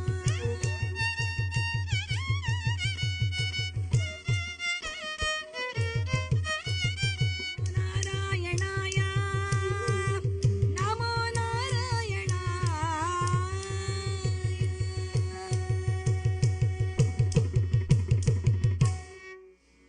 జై శ్రీమద్రమారమణ గోవింద హరి. ఎప్పుడైతే అలా శ్రీమన్నారాయణుని దివ్య మంగళ రూపాన్ని చూచాడు గరుత్మంతుల వారు, నారాయణుని పదాలకు నమస్కారం చేశారు. చెయ్యగానే గరుడా ఏమిటయ్యా ఇది అన్నారు. స్వామి, నా తల్లి యొక్క దాస్యాన్ని విడిపించాలి, నా కన్న తల్లిని రక్షించుకోవాలి. నాకు సకల భువనాల కన్నా మోక్షం కన్నా నాకు కావలసిన నా సుఖం కంటే కూడా నా తల్లిని రక్షించుకోవాలి, అదియే నా జీవితము అన్నాడు ఆయన. తప్పక రక్షించుకుందువు గాని నాయన, కానీ స్వర్గంలో ఉండేటువంటి అమృతాన్ని తీసుకుని వెళ్ళి నీవు ఈ అమృతాన్ని ఆ పాములకు పోసినట్లయితే వాళ్ళ సంతానం వృద్ధైపోతుంది. ఇంకా కోట్ల సంఖ్యలో పాములు ఈ సృష్టిలో ఉన్న ఏ జీవుణ్ణి బతకనివ్వవు. ఇప్పటికే విషంతో కాటు వేస్తున్నాయి అవి. వాటికి అమృతం పోసామంటే ఆ జాతి ఎక్కువ అవుతుంది. అమృతాన్ని తాకి దుష్ట జాతి కాదు పెరగాల్సింది, సజ్జనులు బ్రతకాలి. అమృతము అంటే అది ఎవరికి సొంతం? అమరులకు మాత్రమే, దేవతలకు మాత్రమే, దుష్టుల కోసం కాదు నాయనా అని. దుష్టులు బతికినా పర్వాలేదు, నా తల్లికి మాత్రం దాస్య విమోచనం చెయ్యాలి అని అనగానే అప్పుడు శ్రీమన్నారాయణుడు అన్నాడు, నాయనా నీ మాతృభక్తికి నాకు చాలా ఆనందం కలిగింది గరుడా. కావున నేను నీకు వరమిస్తున్నాను. ఈనాటి నుండి నీవు నాకు చాలా ప్రియమైన వాడవవుతావు నాయనా అని తన పాదాలకు నమస్కారం చేసినటువంటి గరుడుణ్ణి దగ్గరగా పిలిచి శ్రీమన్నారాయణుడు అన్నాడు, నాకు వాగనంబవై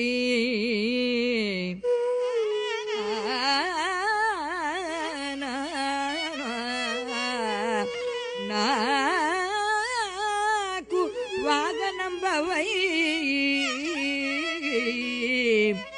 ధ్వజంబవై వైకుంఠమున వసించి నాతోడనుడుమా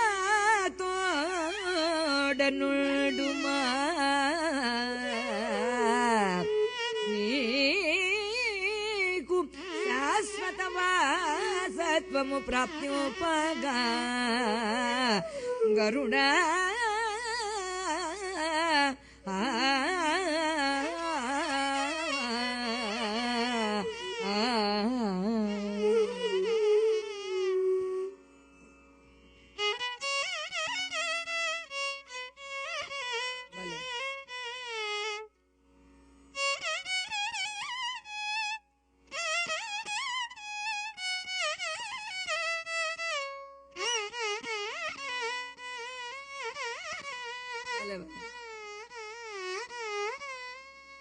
నాయనా ఏం కావాలో కోరుకోవయ్యా అని ఎప్పుడైతే అన్నారో అప్పుడు శ్రీ మహావిష్ణువు గరుత్మంతుణ్ణి చూచి కోరుకోమనగానే ఆయన ఆ మంగళ రూపాన్ని చూస్తూ ఉండిపోయాడట.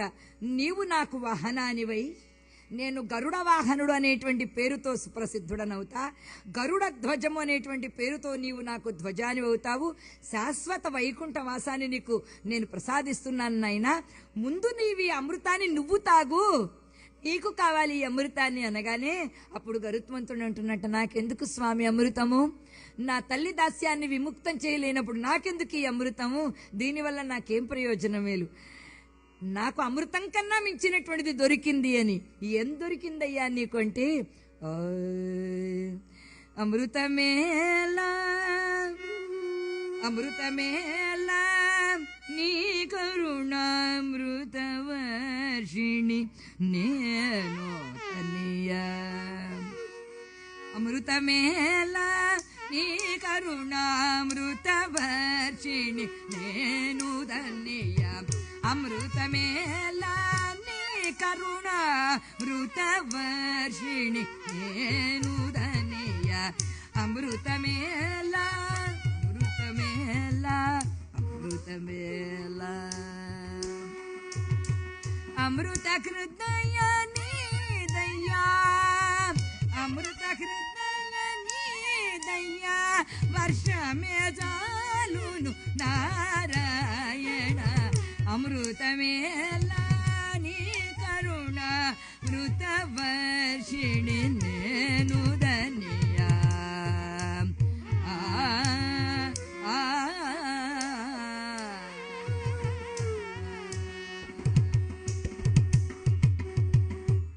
నాకెందుకు స్వామి అమృతము, అమృత స్వరూపాన్ని నీ దగ్గరే వైకుంఠంలో ఉండమంటూ ఉంటే వైకుంఠంలో ఉండేవాడికి అమృతం కావాలా? అవసరం లేదు స్వామి, నా తల్లి దాస్యాన్ని విమోచనం చేస్తాననగానే నారాయణుడు అన్నాడు, నీ తల్లి దాస్యం విమోచనం అయిన తరువాత ఆ పైన నా అనుగ్రహాన్ని నీకు ఇస్తాను, వెళ్ళిరా నీకు శుభమవుతుందన్నాడు. అలా అన్న తర్వాత అప్పుడు దేవేంద్రుడు వచ్చాట, వజ్రాయుధాన్ని ఎత్తాను నీ మీదకి నేను, అది నిన్నేం చేయలేకపోతుంది, అది నిన్నేం చేయలేకపోయినా దానికి నువ్వు గౌరవాన్ని ఇవ్వాలి వజ్రాయుధానికి, అందువల్ల నాయనా నిన్ను ఏదో ఒకటి చెయ్యనీయవయ్యా అనగానే ఆయన రెక్కలలో ఉండేటువంటి ఒక రెక్క ముక్కను ఆ వజ్రాయుధం అలా తెగగొట్టగలిగింది అట, ఇంకంతకు మించి ఏం చేయలేకపోయిందట. అప్పుడు దేవేంద్రుడు అన్నాడు, నేనేమో ఇంద్రుడను, నువ్వు పక్షీంద్రుడవు, మనమిద్దరము కూడా నారాయణ సేవకులమే, అందువల్ల అమృతాన్ని రక్షించాల్సిన బాధ్యత నీ మీద ఉన్నది గరుడా. అప్పుడన్నాడు, సరే అయితే మా సవతి తల్లికి మాట ఇచ్చా, ఏమని చెప్పా, నీ కొడుకుల చేత అమృతాన్ని తాగిస్తా అనలేదుట, అమృతాన్ని తెచ్చి ఇస్తాను అన్నట్ట. అమృతాన్ని తెచ్చి అక్కడ పెడతా దేవేంద్ర, ఆ తర్వాత నువ్వు ఎత్తుకుని వెళ్ళిపోయే డ్యూటీ నీది, తెచ్చి పెట్టేది మాత్రమే నాది అన్నట్టు ఆయన. అలా అనగానే తిన్నగా అమృత కలశాన్ని పట్టుకుని కద్రువ సవతి తల్లి ఉన్నటువంటి ఆశ్రమం దగ్గరికి వచ్చాడు. ఈ పాములన్నీ బిలబిలా వచ్చేస్తున్నాయట, చీచీచి అపరిశుభ్రమైన అపవిత్రమైన దేహంతో ఉన్నారు, చక్కగా వెళ్ళి గంగానది స్నానం చేసిరండి మీరందరూ కూడా, పవిత్రులైన తరువాత పవిత్రమైన మనసుతో ఇక్కడే పెడుతున్నాను అమృత కలశాన్ని, మీరేం చేసుకుంటారో చేసుకోండి అన్నారట. సరే అన్నారు. అమృత కలశాన్ని పెట్టే ముందరా సవతి తల్లి నాకు నా తల్లికి దాస్య విమోచనమైందని చెప్పాలి అన్నారు. అనగానే దాస్య విమోచనమైందని చెప్పింది సవతి తల్లి. అప్పుడు అమృత కలశాన్ని అక్కడ పెట్టాడు, అంతవరకు పెట్టలేదు. మీ దాస్య విమోచనం అయిపోయిందని చెప్పిన తరువాత అమృత కలశాన్ని అక్కడ పెట్టాడు. అలా పెట్టిన తరువాత వీళ్ళందరూ స్నానాన్ని చేసి వచ్చారు. అదృశ్య రూపంలో ఉన్నటువంటి దేవేంద్రుడు ఒక్కసారిగా ఆ దర్భల పైన ఉంచారు ఆ అమృత కలశాన్ని. ఈ లోపల వచ్చాడండి ఎవరు? దేవేంద్రుడు మాయారూపంతో వచ్చి అమృత కలశాన్ని కాస్త ఎత్తుకుని ఆయన అదృశ్యమైపోయినాడు. ఆ ఎత్తుకొని పోతున్నప్పుడు అటు ఇటు తొణకి కొన్ని చుక్కలు పడిపోయినాయట దర్భల పైన, అమృతపు బిందువులు. ఆ పడిన మూలంగానే అమృతత్వం అనేటువంటిది దర్భలకు వచ్చింది. ఏ పవిత్ర కార్యానికైనా కూడా మనకు ఆ దర్భలంత పవిత్రాలు అని పేరు దానికి. అమృతాలన్నమాట ఆ పవిత్రాలు అనగానే ఆ దర్భలు. ఆ దర్భల పైన పడగానే ఈ పాములన్నీ కూడా నాకాలి, కొంచెం కాస్త రుచి చూద్దాము, ఆ అమృతపు చుక్కలు పడ్డాయి కదా దాని మీద వచ్చారట. దాంతో ఉన్న నాలుకలు కాస్త చీలికలైపోయాయట. అమృతం రాలేదు కానీ ఉన్న నాలుకలన్నీ పోయినాయట. అందువల్ల ద్విజీవుహులు అని పేరు పాములకు. 2 నాలుకలు కలిగినవి. చూడండి వాటి నాలుక ఎలా ఉంటుందంటే రెండు రకాలుగా కనబడుతూ ఉంటుంది, 2 భాగాలుగా మనకి. అందువల్ల అలా జరిగిన తరువాత తన తల్లిని తీసుకున్నాడు ఆయన. తన తల్లిని తీసుకోగానే అప్పుడు నారాయణుని యొక్క ఆజ్ఞ అయిందట, నాయన నీకు వైకుంఠవాసము ప్రాప్తి వచ్చేయన్నట్ట. అనగానే అప్పుడు ఈయన చెప్పాట, నేను రాను, నా తల్లికి మోక్షం లేకపోతే నాకెందుకు మోక్షం, నాకు వద్దన్నాడట. అయ్యా నీ వంటి కొడుకును గాని నీ తల్లి చాలా ధన్యురాలయ్యిందయ్యా.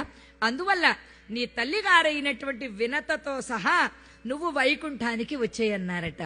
కొడుకు ఎక్కడుంటే తల్లి అక్కడుండాలి. ఇది కొడుకు యొక్క ధర్మం. మేము ఎక్కడున్నా పర్వాలేదు, మా అమ్మ ఎక్కడైనా బడి ఉంటుంది అనుకుంటే అది ధర్మం కాదు. దైవం కూడా అనుగ్రహించట్టవాడిని. తల్లిని ఆశ్రయించిన వాడికి సర్వదైవాలు అనుకూలిస్తాయి. అందరి దేవతలను పూజించి కన్న తల్లిని మాత్రం తిరస్కారం చేసేటువంటి వాడికి దైవానుగ్రహ ప్రాప్తి కలుగదు. గరుత్మంతుడు మాతృభక్తికి మనకు ఒక గొప్ప ఉదాహరణ.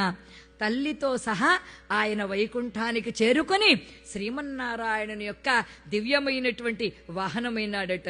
గరుడ గమన తవ చరణ కమలమిగ గరుడ గమన తవ చరణ కమలమిక మనసిల సతు మమ నిత్యం, మనసిల సతు మమ నిత్యం. గరుడ గమన తవ చరణ కమలమిక మనసిల సతు మమ నిత్యం, మనసిల సతు మమ నిత్యం. మమ తాపమ పా గురుదేవా, మమ పాపమ పా గురుదేవా, మమ తాపమ పా గురుదేవా, మమ తాపమ పా గురుదేవా. గరుడ గమన తవ చరణ కమలమి మనసిల సతు మమ నిత్యం, గరుడ గమన తవ చరణ కమలమిక మనసిల సతు మమ నిత్యం, మనసిల సతు మమ నిత్యం. మమ తాపమ పా గురుదేవా, మమ పాపమ పా గురుదేవా, మమ తాపమ పా గురుదేవా, మమ పాపమ పా గురుదేవా. జై శ్రీమద్రమారమణ గోవింద. అలా తల్లిగారిని వైకుంఠానికి తీసుకుని వెళ్ళిపోగానే అప్పుడు శ్రీమన్నారాయణుల వారు అభయమిచ్చారట. ఎవరైతే గరుడోపాఖ్యానాన్ని వింటారో వారికి సర్పముల వల్ల కాని, దారిద్ర్యము వల్ల కాని, అనారోగ్యము వల్ల కాని, అవిద్య వల్ల కాని, తేజస్సు వల్ల కాని ఎటువంటి లోటు లేకుండా వాళ్ళు సర్వ సౌభాగ్య సంపన్నులై వర్ధిల్లగలరని శ్రీమన్నారాయణుల వారు గరుడోపాఖ్యానాన్ని విన్నటువంటి వారికి విష్ణువు యొక్క అనుగ్రహం లభిస్తుంది. గరుత్మంతుడు అంత ప్రియభక్తుడు స్వామివారికి. అందువల్ల ఈ రోజున ఈ మదర్స్ డే సందర్భంగా గరుత్మంతుల వారి యొక్క మాతృభక్తి అనేటువంటి హరికథాగానం చేసే అవకాశాన్ని నాకు కలిగించినటువంటి మన షిరిడి సాయినాథ ఆలయం అర్చక స్వాముల వారికి, ఇక్కడ ఎవరైనా సెక్రటరీ గారు, ప్రెసిడెంట్ గారు, కార్యకర్తలు ఎవరైనా ఉన్నట్లయితే వారందరికీ, వారి పేర్లు నాకు తెలియదు క్షమించండి, వారందరికీ ఈ ఆలయంలో ఈనాటి గరుడ మాతృభక్తి అనే హరికథాగానాన్ని ఏర్పాటు చేసిన మా శరవణన్ గారికి, తర్వాత అబ్బాయి మా సోదరులు, వారి పేరు నేను నీరజ్ గారు, ధీరజ్ గారికి, మా శరవణన్ గారికి నా హృదయపూర్వకమైన ధన్యవాదాలను తెలియచేస్తూ ఈనాటి ఈ విద్వత్ ప్రకాండులైనటువంటి వైలన్ పైన శ్రీ గణేష్ సుబ్రహ్మణ్యన్ గారికి, అబ్బాయి పేరు శ్రీకర్, శ్రీకర్ ఫ్లూట్ పైన అద్భుతమైనటువంటి వాద్యం అబ్బాయిది. వాళ్ళ గురువులందరూ చాలా గొప్పవాళ్ళు. నరేన్, పుల్లెల నరేన్ ఓక్లహోమా సిటీ నుంచి ఈ రోజున ఈ హరికథా గానానికి వచ్చారు. వీరందరికీ కూడా మీ అందరూ ఈ రోజున మీ సమయాన్నంతటినీ కూడా ఈ హరికథా గానానికి చక్కగా సద్వినియోగం చేసి ఈ కథాగానాన్ని విన్నందుకు లక్ష్మీనారాయణులు అలమేలు మంగా పద్మావతి సమేత వెంకటేశ్వర స్వామి వారు మరియు శ్రీ షిరిడి సాయినాథుల వారు మిమ్మల్ని అందరినీ సకలాయురారోగ్య ఐశ్వర్యాలతో రక్షించాలని కోరుతూ, హరికథాగానం అనేటువంటిది తెలుగులో చాలా గొప్ప సాంప్రదాయం.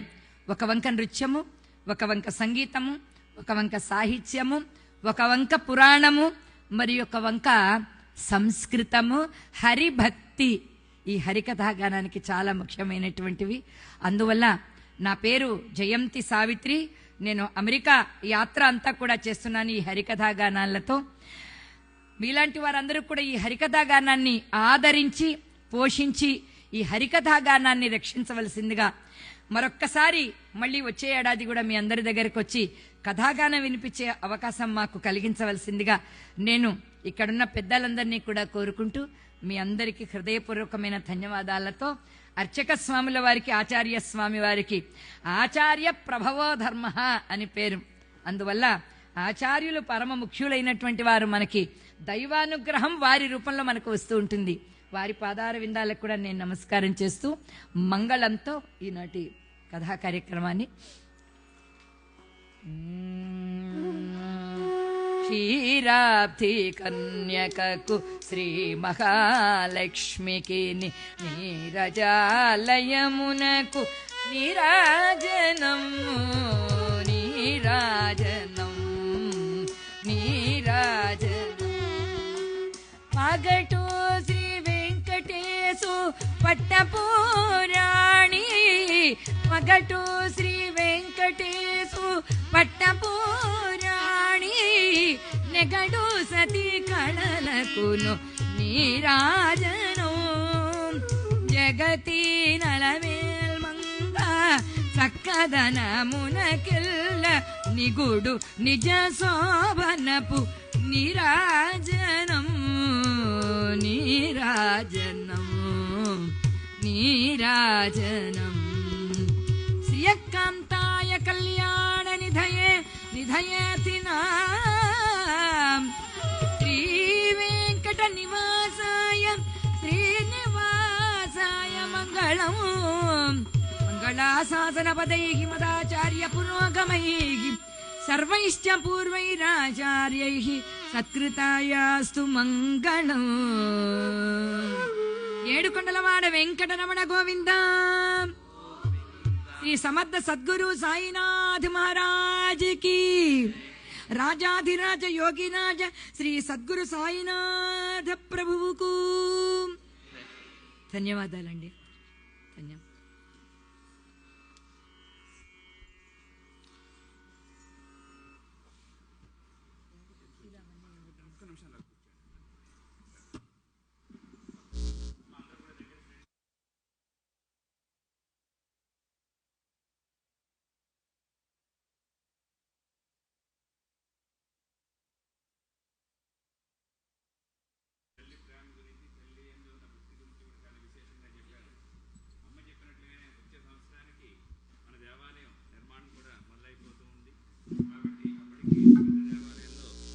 విశేషంగా కార్యక్రమాలు చేయాలని గతంలో కూడా, నా పేరు శ్రీకుమార్ శర్మ, గతంలో కూడా మీరు చాలాసార్లు మనం మాట్లాడాం, హ్యూస్టన్ నుంచి కూడా మీరు మాట్లాడారు. కానీ అనివార్య కారణాల వల్ల మనం ఇది చేయలేకపోయాం. భగవంతుడి యొక్క నిర్ణయంతో ఏదైనా జరుగుతుంది, మీకు తెలియదు ఏం కాదు. కాబట్టి నెక్స్ట్ మరలా వచ్చే సంవత్సరం తప్పకుండా మీరు ఈ కార్యక్రమాలు చేస్తూ ఉండాలి.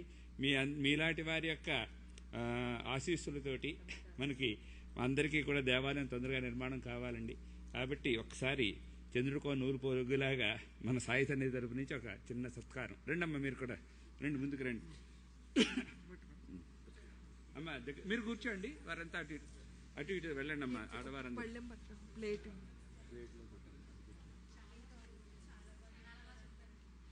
అమ్మ రండి. రోజారమణి గారు రండి, సత్య గారు అటు కొంతమంది ఇటు కొంతమంది ఉండండి అమ్మా, రెండు పక్కల ఉండండి. రండి అమ్మా, రండి.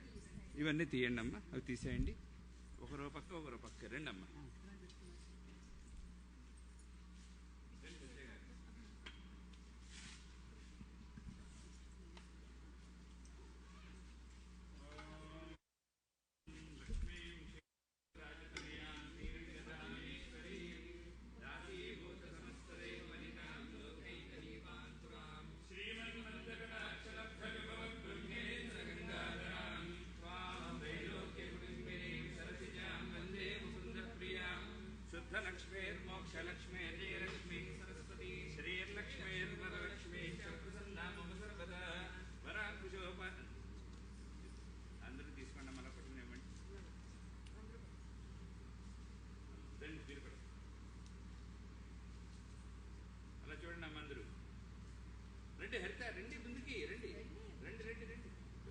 మీరు కూడా అందరూ అమ్మవారి యొక్క అనుగ్రహం మీ అందరికీ రావాలి.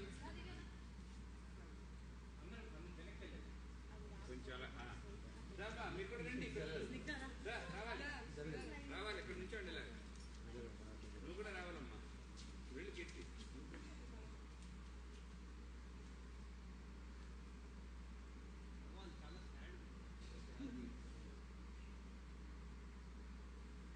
Happy mother's day. అమ్మ పిల్లలు వెళ్ళి కీర్తి వెళ్ళి ఆశీర్వాదం తీసుకో. మా అమ్మాయి అండి.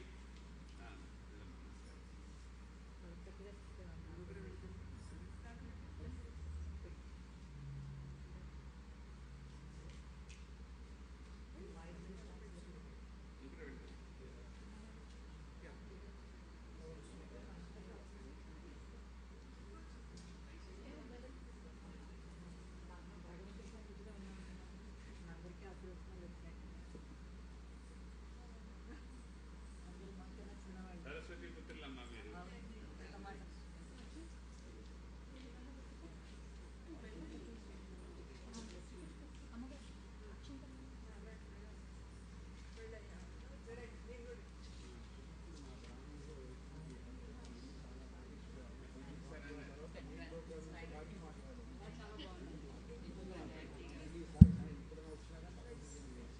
సారీ దగ్గర వెళ్ళండి సార్ సత్యనారాయణ గారు.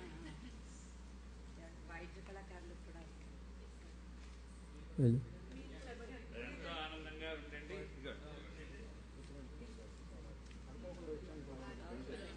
రండి మీరంతా కూడా రండి.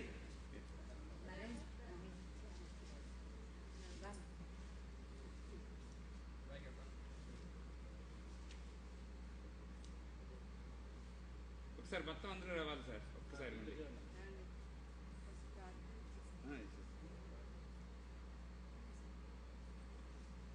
అంటే క్విక్ అయిపోతుంది. అందరూ రండి సార్, ఒక్కసారి రండి ప్లీజ్, అయిపోతుంది రాజా. కింద పిల్లలంతా రండి రండి రావాలి. పృథ్వీ గారు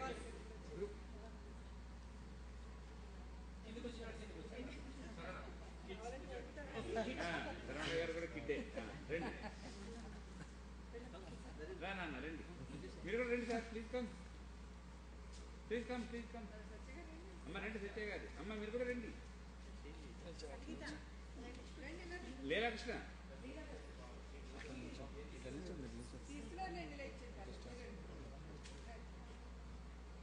రండి, మీరు కూడా రండి సార్. వేరు గారు తీసుకో.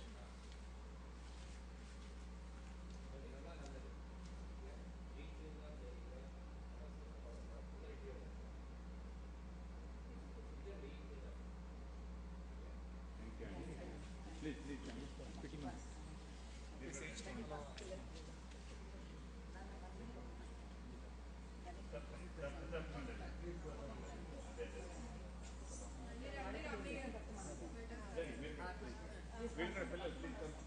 నరేన్ గారు కూర్చోండి సార్, కూర్చోండి please. Come Ganesha, come Ganesha గారు. ఒక్కొక్కరు రండి వంశీ గారు రండి. మన వాళ్ళందరూ రావాలి. జెంట్స్ లేడీస్ అయిపోయారు కదా. ఓం రాజాధిరాజాయ ప్రసయ్యసాయినే నమో వయం వై శ్రవణాయ బ్రహ్మహే. అభి గారు కామేశ్వరో వై శ్రవణో దదాతు కుబేరాయ వై శ్రవణాయ మహారాజాయ నమః.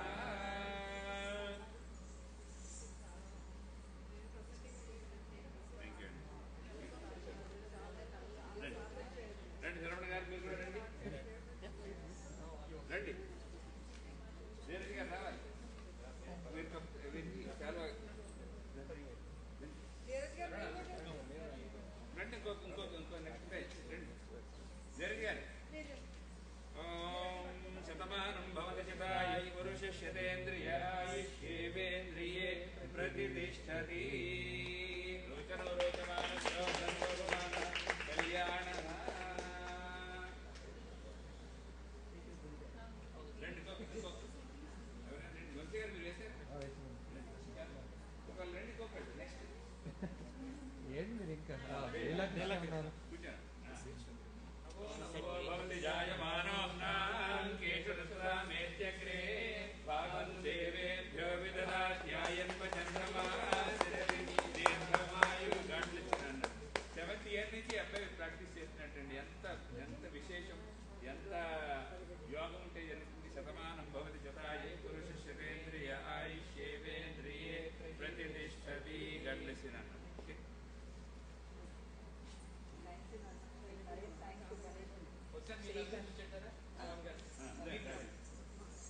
మీరు 4 of them, please. Ganesh That's of that. Yeah, put it MVP. Give me the back.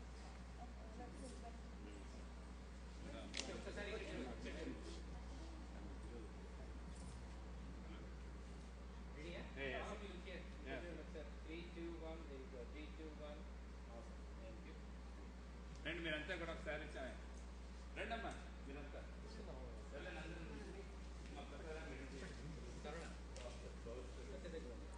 అది సత్యనే ఇస్తుంది. Yeah, thank you.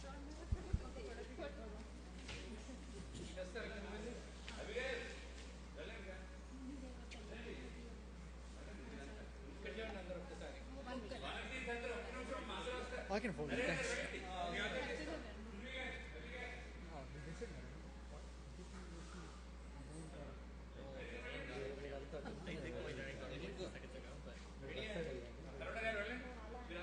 Thank you Sharana గారు.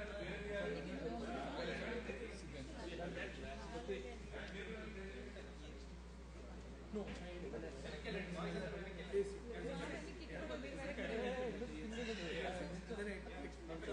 I was in the physics department. Okay Tamil. Student information. Our category.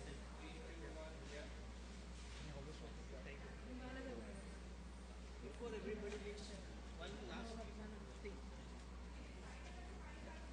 Okay, stay. Huh? Thanks. No, thank you. First time. Oh, first time. Okay, one last thing. Satya Garu wanted. Satyavati madam. We just want to quickly honor the artists.